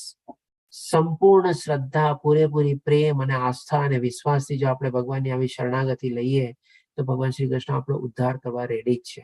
આપણો હાથ ઝીલીને આપણને ભવસાગરમાંથી પાર કરવા તૈયાર જ છે અને પોતાના ધામમાં લઈ જવા માટે પોતે ઉત્સુક જ છે આપણને. તો આ રીતે ભગવાન શ્રી કૃષ્ણ આપણને અહીંયા સમજાવે છે કે આપણે ટોટલી શરણાગતિ ભગવાનની લેવાની છે. બધા પાપોમાંથી આપણને ઉદ્ધાર કરી દેશે. હવે ભગવાન શ્રી કૃષ્ણ 68માં અને 69માં શ્લોકમાં કહે છે કે જે મનુષ્ય ભક્તોને આ પરમ રહસ્ય બતાવે છે અથવા જે જ્ઞાન આપે છે તે શુદ્ધ ભક્તિ પ્રાપ્ત કરે છે. એટલે કે એ લોકોને ભગવાનની શુદ્ધ ભક્તિ પ્રાપ્ત થાય છે અને અંતે તે મારી પાસે પાછો આવશે. તેમાં લેશ માત્ર શંકાને સ્થાન નથી. એટલે કે ડેફિનેટલી ભગવાન શ્રી કૃષ્ણ એક એશ્યોરન્સ આપે છે, ગેરંટી આપે છે કે આપણે પ્રોમિઝરી નોટ લખીને આપે છે કે જે લોકો આ બધા જ્ઞાન કરવા પર પ્રચાર કરવામાં અને પ્રસાર કરવામાં જે પ્રવૃત્ત થયેલા હશે એ પોતે ભગવાનના ધામમાં જશે, એમાં કોઈ ડાઉટ નથી. આ જગતમાં તેના કરતા અન્ય કોઈ સેવક મને વધારે પ્રિય નથી અને કદી વધારે પ્રિય થશે પણ નહીં. એટલે કે આ રીતે જે પ્રમાણે ફોટો આપણે આપેલો છે, શ્રીલા પ્રભુપાદજીને નમન કરીએ અને જે આપણા ઇસ્કોનના આપણે સ્થાપક આચાર્ય છીએ અને એમના આપણે કહીએ કે એમના આશીર્વાદ હેઠળ આપણને અને નમન સદા પ્રભુજીના માર્ગદર્શન હેઠળ અને આયોજન હેઠળ આપણે આજે બધું સરસ મજાનું જે લાભ લઈએ છીએ અને જેમાં બધા સેવા આપી રહ્યા છીએ, જે શ્લોકા પઠનની સેવા આપે છે, અનુવાદની સેવા આપે છે, વોટ્સઅપ ગ્રુપના એડમિનની સેવા આપે છે, ઇવન આ બધા પણ સેવા જ કહેવાય. જે શ્રોતાજણ છે, આજે શ્રોતા લોકો ન હોય તો પછી ક્યાંથી બધું થાય આપણે. એટલે આપી એક ટાઈપનો આપણે સેવા, કારણ કે આજે બી આપી આપણે જોડાઈને પછી હવે ઓર ફેલાવાનો છે. આપ બીજાને કહેશો કે ચાલો તમે આ ક્લાસમાં જોડાઓ, 30મો બેચ શરૂ થાય છે, આ ટાઈમિંગ છે, અલગ અલગ ટાઈમિંગ ને બધું, તો આપે ટાઈપની પણ તો સેવા આપી ને, તો આપ બી પણ સેવા કેટેગરીમાં આવી જાઓ. એના માટે તો ભગવાન શ્રી કૃષ્ણ આપણને મેડલ આપે છે આપણને. એનાથી વધારે કોઈ પ્રિય નથી અને કોઈ થશે પણ નહીં. અને પ્લસ આપણને આજે બધું જે સ્લાઇડ બનાવવાની હોય, ગુજરાતીમાં અનુવાદ કરવાનો હોય, ક્વિઝ સોલ્વ કરીએ, સર્ટિફિકેટ આપીએ, એ બધી એક ટાઈપની આખી સેવા છે આપણે. અને જે લોકો એમાં જોડાણા છે એ આપણે કહી શકીએ કે આ બધું પ્રસાર અને પ્રચારની સેવામાં બધા એ રીતે સરસ રીતે જોડાયેલા છે અને એના દ્વારા ભગવાન શ્રી કૃષ્ણ બધા આપણે સેવક અને ભક્તિ આપણે કરી રહ્યા છે. બધી નિસ્વાર્થ ભાવે છે, કારણ કે આમાં કોઈને કાંઈ રેમ્યુનરેશન કે કાંઈ મળતું નથી આપણને. જે તે દિવસે નમની સદાસ પ્રભુજી આપણને ક્લાસમાં આવીને કીધું હતું, આપણે બધા જે લોકો પણ સેવા આપી રહ્યા છે બધી વિનામૂલ્ય સેવા છે. ફક્ત ખર્ચો શેનો લાગે છે તો કે હવે ઝૂમના જે બધા લાયસન્સ આપવાના છે, એની સબસ્ક્રિપ્શન હોય એની આપણને ખર્ચો લાગે છે, પ્લસ થોડો ઘણો એડવર્ટાઇઝમેન્ટ ને ફેસબુક ની બધાનો ખર્ચો લાગે છે. પણ એ ખર્ચો બી થોડો ઘણો જે અત્યારે પ્રમાણે કે 11 લેંગ્વેજમાં ચાલે છે તો સારો એવો મોટો છે, લગભગ 5 લાખનું જે પ્રમાણે એમણે કીધું એક મહિનાનો ખર્ચો થાય છે આપણને. પણ બાકી બધા જે લોકો છે બધા પોતાની આપણે કહીએ ને એકદમ પૂરેપૂરી હૃદયપૂર્વક આપણને માન સરસ મજાની સેવા આપી રહ્યા છે. હવે ભગવાન શ્રી કૃષ્ણ પછી કહે છે આપણને 70મા શ્લોકમાં, અને હું જાહેર કરું છું કે જે મનુષ્ય આપણા સંવાદનું અધ્યયન કરે છે તે પોતાની બુદ્ધિથી મારી પૂજા કરે છે. એટલે કે ડેફિનેટલી આ ભગવદ્ ગીતાનું અધ્યયન જે કરતા હોય ત્યારે જે આપણે બધા ક્લાસમાં જોડાયેલા છો એ પણ આ બધાની એક ટાઈપથી આપણે ભગવાન પ્રત્યેની આપણી પૂજા છે આપણે. હવે ભગવાન શ્રી કૃષ્ણ 71મા શ્લોકમાં કહે છે, અને જે મનુષ્ય શ્રદ્ધાપૂર્વક તથા દ્વેષ રહિત થઈને આ સાંભળે છે અને સર્વ પાપમાંથી મુક્ત થાય છે. તો આ પણ એક આપના લોકો માટે બહુ સરસ મજાનું સર્ટિફિકેટ છે. આપણે ભગવાન શ્રી કૃષ્ણ અહીંયા બધાને સર્ટિફિકેટ આપવા બેઠા છે. સૌપ્રથમ જે બધા સેવા આપે છે એને સર્ટિફિકેટ આપ્યું, પછી જે આપણે અધ્યયન કરે છે એને સર્ટિફિકેટ આપ્યું, હવે જે બધા લોકો અત્યારે સાંભળે છે એટલે કે આ બધા છે આપ લોકોને બી એક સર્ટિફિકેટ આપે છે કે આટલું સરસ રીતે આપણે શ્રદ્ધાપૂર્વક જો સાંભળતા હો તો આપ બી બધા પાપમાંથી મુક્ત થઈ જાઓ છો અને પુણ્ય આત્માના શુભ લોકોને પ્રાપ્ત નિવાસ કરો છો. એટલે કે એવા ઉચ્ચતર લોક તરફ જાય છે. આપણે ડેફિનેટલી ક્વિઝને સોલ્વ તો કરશું જ અને સર્ટિફિકેટ મેળવશું, પણ અહીંયા તો ભગવાન શ્રી કૃષ્ણ આપણને બધાને સર્ટિફિકેટ આપે છે. પછી હવે 73મા શ્લોકમાં બધું સાંભળ્યા પછી હવે અર્જુન કહે છે. અર્જુને કહ્યું, હે કૃષ્ણ, હે અચ્યુત, ટાઈમ થઈ ગયો છે પણ આજે કદાચ હજી 5-6 મિનિટ વધારે લઈશું આપની, તો પ્લીઝ આપ સૌને વિનંતી મારી સાથે બનેલા રહેજો. આજે આપણે છેલ્લો અધ્યાય છે અને પૂર્ણાવતિ તરફ આપણે આગળ વધીએ છીએ. તો હવે આ બધું સાંભળ્યા પછી હવે 73મા શ્લોકમાં અર્જુન કહે છે, અર્જુને કહ્યું, હે કૃષ્ણ, હે અચ્યુત, હવે મારો મોહ દૂર થઈ ગયો છે. આપની કૃપાથી મને મારી સ્મરણ શક્તિ પાછી મળી ગઈ છે. હવે હું સંશય રહી તથા દ્રઢ છું અને આપના આદેશ પ્રમાણે કર્મ કરવા તૈયાર છું. એટલે કે આવી રીતે ભગવાનના આદેશ માટે પોતે કુરુક્ષેત્રનું યુદ્ધ લડે છે. અને જે સ્ટાર્ટિંગમાં એનો બધો પહેલા અધ્યાયમાં જે બધો મોહ હતો અને જે બધી એની પોતે સ્મરણ શક્તિ શેની ભૂલી ગયો હતો, તો કે પોતે ક્ષત્રિય હતો ને એ જ ભૂલી ગયો હતો ત્યારે. એટલા માટે બાકી બધી પ્રોબ્લેમ કે છે કે ભાઈ કરુણા આવે છે, આનંદ નથી, પાપ ક્રિયા છે, કૌટુંબિક પરંપરાઓ છે, આ બધા પ્રશ્ન એના મનમાં ઉભા થાય છે. અને પોતે ક્ષત્રિય ધર્મ પોતાનો ભૂલી ગયો હતો. એટલા માટે ભગવાન શ્રી કૃષ્ણ એને પોતાનો સ્વધર્મ યાદ અપાવે છે, ક્ષત્રિય ધર્મ યાદ અપાવે છે. અને પછી એની સાથે સાથે આત્મજ્ઞાન ને બધું આપે છે. એટલા માટે હવે કે છે કે હવે સંશય રહિત, એટલે કોઈ પણ ડાઉટ વગર એકદમ દ્રઢ નિશ્ચયપૂર્વક આપના આદેશ પ્રમાણે હવે હું કર્મ કરવા તૈયાર છું. એટલે કે પોતાનો સ્વધર્મ નિભાવે છે અને ક્ષત્રિય તરીકે એની સામે જે યુદ્ધ હતું એ પોતે યુદ્ધ લડે છે અને પાંડવોને વિજય બી અપાવે છે. હવે આપણે જોઈએ 74, 75 અને 76 શ્લોક જે આપણે સંજય દ્વારા કહે છે એ પણ બહુ મહત્વના છે. આપણે જાણ્યા હતા કે ભાઈ જેમને દિવ્ય ચક્ષુ પ્રદાન થયા હતા, એટલે કે પોતે આખો ભગવદ્ ગીતાનું જ્ઞાન આપણે એ પોતે ત્યાં બેઠા બેઠા સાંભળતો હતો, હસ્તિનાપુરમાં બેઠા બેઠા, અને એમના મહારાજને સંભળાવતો હતો. તો સંજયે કહ્યું, આ પ્રમાણે મેં કૃષ્ણ તથા અર્જુન બંને મહાપુરુષોનો સંવાદ સાંભળ્યો. આ સંદેશ એટલો અદ્ભુત છે કે મારા શરીરે રોમાંચ થાય છે. એટલે કે આ પ્રમાણે જેમ આપણે કહીએ ને કે એગ્રીમેન્ટ હોય, આપણે જેમાં બે પાર્ટી હોય, જેમ કે ભગવાન શ્રી કૃષ્ણ પહેલા પોતાના હસ્તાક્ષર આપી દીધા કે આ પ્રમાણે મેં તને ગુહ્યતમ જ્ઞાન કીધું, હવે તું એનું મનનમાં વિચાર કર અને તારી જે પ્રમાણે વર્તવું એ વર્ત. એટલે કે પોતાના હસ્તાક્ષર મૂકી દીધા એગ્રીમેન્ટમાં. અને પછી અર્જુને બી આગલા શ્લોકમાં 73મા શ્લોકમાં પોતાના હસ્તાક્ષર મૂક્યા કે હવે આપે જે મને બધું જ્ઞાન આપ્યું છે એનાથી મારું મોહ દૂર થયેલો છે, સ્મરણ શક્તિ આવી ગઈ છે, અને હવે હું આપે સૂચવેલા કર્મ ઉપર દ્રઢ નિશ્ચયપૂર્વક આગળ વધું છું. એટલે કે બે પાર્ટીની સિગ્નેચર આવી ગયા. પણ હવે જેમ એગ્રીમેન્ટમાં શું હોય, સાથે વિટનેસની બી સિગ્નેચર હોય. તો અહીંયા વિટનેસ કોણ છે? તો અહીંયા સંજય વિટનેસ છે, એટલે કે સાક્ષી બહેનો છે. તો હવે એ પણ એના પોતાના હસ્તાક્ષર મૂકે છે અને એ પોતે કહે છે કે હા, મેં આ જે કૃષ્ણ અને અર્જુન, ભગવાન શ્રી કૃષ્ણ અને અર્જુન વચ્ચેનો જે સંવાદ થયેલો છે અને એ સંવાદ મેં પોતે સાંભળ્યો છે. એટલે કે પોતાની સાક્ષી પુરાવે છે. હજી પછી આગળ કહે છે કે વ્યાસદેવની કૃપાથી મેં આ પરમ ગુહ્ય સંવાદ પ્રત્યક્ષપણે યોગેશ્વર કૃષ્ણના મુખેથી અર્જુનને કહેવામાં આવતો સાંભળ્યો છે. એટલે કે શું છે, જે સાક્ષી હોય એને પણ શું છે, એનું પોતાનું એવિડન્સ આપવું પડે કે ભાઈ પોતાનું એડ્રેસ લખવું પડે, સન ઓફ લખવું પડે, એજ લખવી પડે, ઓક્યુપેશન લખવું પડે, પોતાનું આઈડેન્ટિફિકેશન આપવું પડે, આધાર કાર્ડ કે પેન કાર્ડ ને બધું કઈ બી. તો એવી જ રીતે અહીંયા જે છે સંજય બી પોતાની આઈડેન્ટિફિકેશન આપે છે કે હા, આ મેં કેવી રીતે સાંભળ્યું, તો કે વ્યાસદેવની કૃપાથી મને જે દિવ્ય ચક્ષુ પ્રદાન થયા હતા એ દિવ્ય ચક્ષુના પ્રતાપે મેં આ બધો સંવાદ સાંભળેલો છે. અને એ સંવાદમાં પણ પોતે એકદમ ક્લિયરલી સ્પષ્ટ રૂપે કહે છે કે આ બધું જે જ્ઞાન જે છે ભગવાન શ્રી કૃષ્ણના મુખેથી નીકળેલું છે અને અર્જુનને કહેવામાં આવેલું છે. હવે આનાથી વધારે આપણને પુરાવો કયો જોવે કે ભગવદ્ ગીતાનું જે જ્ઞાન જે છે એ ભગવાનના મુખેથી, એમના કંઠસ્થથી, એમના શબ્દોમાં, એમના વાણીમાં નીકળેલું છે, જે પૂર્ણ પુરુષોત્તમ પરમેશ્વર છે. અને આનાથી વધારે મોટું આધ્યાત્મિક જ્ઞાન હોય શું? આ રીતે પણ પોતે પોતાનું આઈડેન્ટિફિકેશન અને હસ્તાક્ષર મૂકે છે. અને હજી આગળ કહે છે, હે રાજા, જ્યારે હું કૃષ્ણ તથા અર્જુન વચ્ચે થયેલા અદ્ભુત તથા પવિત્ર સંવાદનું વારંવાર સ્મરણ કરું છું, ત્યારે પ્રતિ ક્ષણે હર્ષ વિભોર થઈ જાઉં છું. એટલે કે જ્યારે જ્યારે યાદ કરે છે ત્યારે. તો આજના સંદર્ભમાં બી જોઈએ આપણે, આજે જેમ કે દીપ્તિ માતાજી આપણને રાજેન્દ્ર પ્રભુજી શ્લોકા પઠન અને અનુવાદની સેવા આપે છે.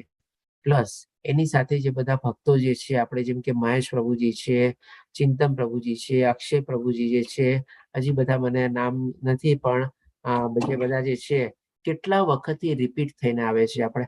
કારણ કે એ લોકો કેવી રીતે, શું કામ રિપીટ થતા હશે? જ્યારે સંજય કહે છે કે હું વારંવાર સ્મરણ કરું છું ત્યારે પ્રતિ ક્ષણે, એટલે કે દરેક ક્ષણે હું હર્ષ વિભોર થાઉં છું. ઇવન આપણે યશોમતી માતાજી જે છે, આ બધા આપણે રિપીટર છે, આપણે જે અત્યારે ક્લાસમાં છે. તો આ લોકો રિપીટ શું કામ કરતા હશે? જો સંજયને એને એટલો આનંદ મળતો હોય તો ડેફિનેટલી આજની તારીખમાં પણ આપણને આ જે જ્ઞાન જે છે આપણે એને જેટલું રિપીટ કરીએ છીએ એટલું આપણને હંમેશા આનંદ આવતો રહે છે. અને સાથે સાથે નવું જ્ઞાન તો મળે જ છે આપણને. એટલે કે ડેફિનેટલી આપણે પણ રિપીટર તરીકે બી આપણે જોડાઈ શકીએ છીએ. બીજાને બી આપણે કહી શકીએ છીએ કે આપણે આ ક્લાસમાં જોડાઈ શકો છો અને હું પણ સાથે જ છું. કદાચ આપણે તરત પૂછે, તમે છો, તમે આવવાના છો? હા ઠીક છે, હું બી આવીશ. તો એ બહાને બી બીજાને લાભ મળી શકે. એ પણ એક સેવા થઈને આપણી. તો પછી એટલે કે આ રીતે પોતે સંજય નાસ્તાક્ષર ને બધું મૂકે છે. હવે છેલ્લો શ્લોક છે આપણે 78મો શ્લોક. એમાં જોઈએ સંજય શું કહે છે કે જ્યાં યોગેશ્વર કૃષ્ણ છે અને જ્યાં ધનુર્ધર અર્જુન છે ત્યાં ઐશ્વર્ય, વિજય, અસાધારણ શક્તિ તેમજ નીતિ પણ નિશ્ચિતપણે રહે છે, એવો મારો મત છે. એટલે કે આ કહીને હવે ધૃતરાષ્ટ્રને કહે છે કે ભાઈ કૌરવોની હાર પાકી છે, પાંડવોની જીત નિશ્ચિત છે. શું કામ? તો કે ભાઈ ત્યાં પૂર્ણ પુરુષોત્તમ પરમેશ્વર યોગેશ્વર કૃષ્ણ ભગવાન છે, અર્જુન બી છે, અને એ બેનો જયારે સંયોગ થાય તો બધા કામ પાર પડવાના જ છે. અને એ રીતે પાર પડીને વિજય મેળવવાનો છે પાંડવ લોકોને, કારણ કે એ લોકો પાસે અસાધારણ શક્તિ ને બધું જે છે. આ રીતે કહીને પોતાનો મેસેજ ધૃતરાષ્ટ્રને આપે છે કે ભાઈ પાંડવોની જીત છે, કૌરવોની હાર છે. તો આ રીતે આપણો અહીં 18મો અધ્યાય જે છે આપણે 29મો વૈષ્ણવ યજ્ઞ સંપૂર્ણ થાય છે. વાંચાકલ્પતરુભ્યશ્ચ કૃપાસિંધુભ્યશ્ચ પતિતાનાં પાવનાભ્યો છે.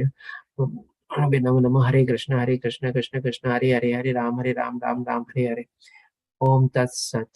શ્રીલ પ્રભુપાદની કૃપાથી, ભગવાન શ્રી કૃષ્ણના આશીર્વાદથી અને નમન શતાસ પ્રભુજીના આયોજનથી આપણે 29મો બેચ સંપન્ન કરીએ છીએ. જો મારી કોઈ ભૂલ ચૂક થઈ હોય, મારી કોઈ ક્ષતિ રહી ગઈ હોય, કોઈ સમજાવવામાં ખામી રહી ગઈ હોય તો માફી ચાહું છું. સાથે સાથે ભગવાન શ્રી કૃષ્ણ, શ્રીલા પ્રભુપાદજી અને નમન શતાસ પ્રભુજીની બી આપની માફી ચાહું છું કે ક્યાંય મારી ક્ષતિ રહી ગઈ હોય તો મને માફ કરે. અને આપ સર્વેની પણ માફી ચાહું છું જો કોઈ જગ્યાએ મારી ભૂલ ચૂક થઈ હોય તો. હરે કૃષ્ણ. હરે કૃષ્ણ. હરે કૃષ્ણ ગોપાલ પ્રભુજી. જો હવે કોઈ પ્રશ્ન હોય તો લઈ શકીએ છીએ હરે આપણે. કૃષ્ણ પ્રભુ. હરે કૃષ્ણ મોક્ષ માતાજી. જી મહેશ પ્રભુજી. હરે કૃષ્ણ પ્રભુજી, મારા બે પ્રશ્નો છે. જી. એક પ્રશ્ન એવો છે કે આપણે વર્ણ વ્યવસ્થા પ્રમાણે, પ્રકૃતિના ગુણો પ્રમાણે ઉત્પન્ન થયેલા તેમના સ્વભાવ પ્રમાણે ભેદ કરવામાં આવે છે. અહીંયા ભેદનો અર્થ શું થાય? ભેદનો અર્થ ડિફરન્સ. એટલે કે જેની જે સમજણ શક્તિ હોય, જેની જે પ્રમાણે ગુણો હોય, જેવા જેવા જે કાર્યમાં પ્રવૃત્ત થયેલા હોય એ પ્રમાણેનો અલગ અલગ ક્લાસમાં ડિવાઈડ કરેલા છે આપણે. ભેદ એટલે કે ડિવિઝન. હા, ભેદ એટલે કે ડિવિઝન અથવા તો તફાવત. બીજો એક પ્રશ્ન છે કે સંજયે બધું સાંભળ્યું અને જોયું તો યુદ્ધનું પરિણામ અર્જુને દિવ્ય સ્વરૂપ વખતે જોયું હતું, તો સંજયે પણ એ જાણ્યું હશે એ વખતે કે યુદ્ધનું પરિણામ શું આવવાનું? ડેફિનેટલી. એટલે જ તો 78મા શ્લોકમાં કહે છે કે ત્યાં જ વિજય અને ઐશ્વર્ય છે. ઓકે, બરાબર. ધન્યવાદ પ્રભુજી. પ્રશ્ન બદલ. જી નૈસદી માતાજી, આપનો હેન્ડ રેઇઝ છે, પૂછી શકો છો. મને પ્રશ્ન નથી, હું ખાલી કર્મ વિશે એક ઉદાહરણ દ્રષ્ટાંત આપવા માંગુ છું, જે મારા સસરાનું જ છે. 51 વર્ષ એને લક્ષ્મી નારાયણના મંદિરમાં પૂજા કરી. 51 વર્ષ હજી પણ કન્ટિન્યુ છે. અત્યારે મારા જેઠ કરે છે પૂજા. મારા સસરાનો જીવ ભગવાનની સેવા કરતા કરતા મંદિરમાં ગર્ભસ્થાનમાં જ ગયો. ભગવાનને નવડાવ્યા કર્યા અને આરતીની તૈયારી કરતા હતા, અને એ વખતે ત્યાં ભગવાનના લક્ષ્મીનારાયણના ચરણમાં જ બેસી ગયા. એટલે કે પોતાના સંસારમાં પોતાની બધી જવાબદારીઓ ને બધું પૂરું કરતા કરતા એમણે મોક્ષ લીધો. અને મોક્ષ પણ એ રીતે કે ગર્ભગૃહમાં, ભગવાનના ગર્ભગૃહમાં ભગવાનને સ્નાન કરાવી અને પછી ત્યાં ચરણમાં બેસી જ ગયા. બસ, બીજું કોઈ એને કાંઈ જ નહીં. એટલે કર્મ પણ મોટું છે એમ તમે કહો છો એ રીતના કે મારા સસરાનો, મારે આંખ સામે મારા સસરાનો જ દાખલો છે. એમણે લક્ષ્મીનારાયણના ચરણમાં જ દેહ છોડ્યો એનો, ત્યાં બેસી ગયા બસ ગર્ભસ્થાનમાં, બીજું કોઈ જ નહીં, એને તકલીફ પણ કાંઈ નહીં. બહુ સરસ માતાજી. શેરિંગ બદલ ખૂબ ખૂબ ધન્યવાદ. અને ડેફિનેટલી એમને પાક્કું મારા ખ્યાલથી તો વૈકુંઠ લોક જ મળ્યું હશે. સાચી વાત છે. એની પાસે રોવું એ પણ એક એ કહેવાય, રોવાય જ ને એમની પાછળ તો આનંદ જ કે એમને પૂર્ણ એ મળી ગયું. એની બધી એ પેઢી કરી ગઈ અમારી. ખૂબ સરસ માતાજી. ખૂબ ખૂબ ધન્યવાદ શેરિંગ કરવા બદલ. બીજા કોઈનું કઈ શેરિંગ કે પ્રશ્ન, કઈ ડિસ્કશન હોય તો લઈ શકીએ છીએ આપણે. પ્રભુ, અમારા એક સંબંધીને પણ એવું થયેલું કે મંદિરના દર્શન સવારે ખુલ્યા અને રોજ મંદિરે જતા અચૂક. તો એ જે ઉમરો હતો એમાં એને કપાળ પોતાનું ટચ કર્યું અને એક્સપાયર થઈ ગયા. આ પણ એક નજરે જોયેલી વાત છે, સાંભળેલી વાત. બરોબર. હોય છે આવી કોઈ પુણ્ય આત્મા હોય છે આપણે. ધન્યવાદ પ્રભુજી શેરિંગ કરવા બદલ.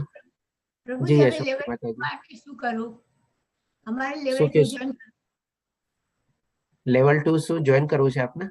યા હા, તો માતાજી આ ગ્રુપમાં બનેલા રહેજો. આમાં જ આપણે ડેફિનેટલી લિંક ને બધું આવી જશે.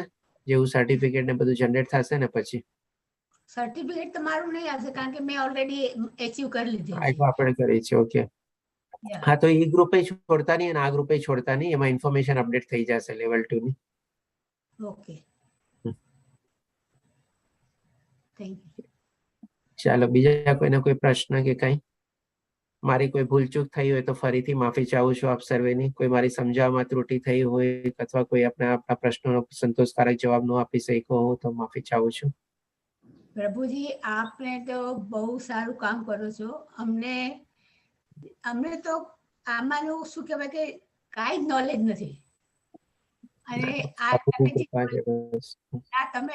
તમે જે નોલેજ અમને આપો છો એ તો ખૂબ જ શું કહેવાય કે પુણ્યનું કામ છે. ખૂબ સારું કામ કરો છો તમે.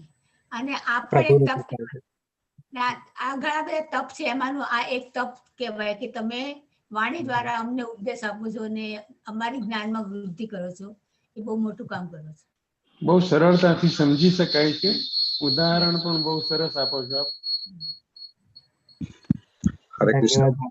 ધન્યવાદ પ્રભુજી. હરી કૃપા છે બસ. ઇન શોર્ટ કઈ કહેવા જેવું છે જ નહીં કે ભાઈ મિસ્ટેક હોય કે કઈ ભૂલચૂક હોય. અમારા માટે તો બધું નવું જ છે અને જ્ઞાન જ છે. એ ભૂલ હોય તો બી જ્ઞાન છે.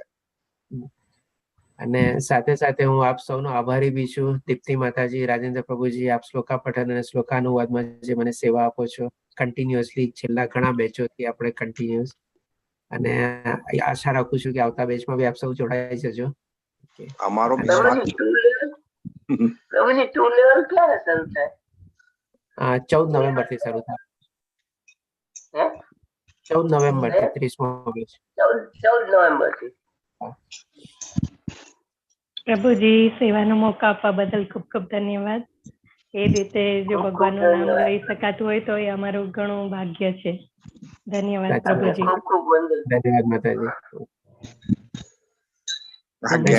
આપનો હેન્ડ રેસ છે, કોઈ પ્રશ્ન કે કઈ? જી રાજેન્દ્ર પ્રભુ. પહેલા સોમવારની બદલે બીજો સોમવાર કેમ આપણે? એનું તો રીઝન મને નથી ખબર. મને સદાસ પ્રભુજી ડિસાઈડ કરે છે. કારણ કે હવે આ એવી આદત પડી ગઈ છે ને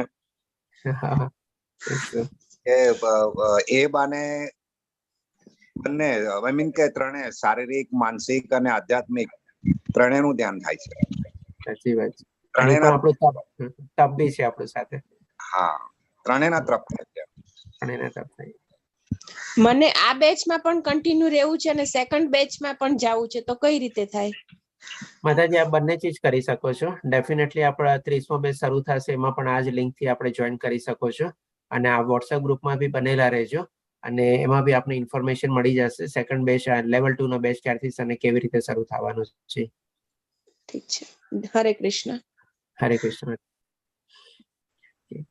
ચાલો તો આપણે વિરામ લઈએ આજે. આપણે હવે ફરીથી પાછા મળશું આપણે. હરે કૃષ્ણ. સર્વેને શ્રીલા પ્રભુપાદ કી જય. શ્રી રાધા ગોવિંદ પ્રણામ.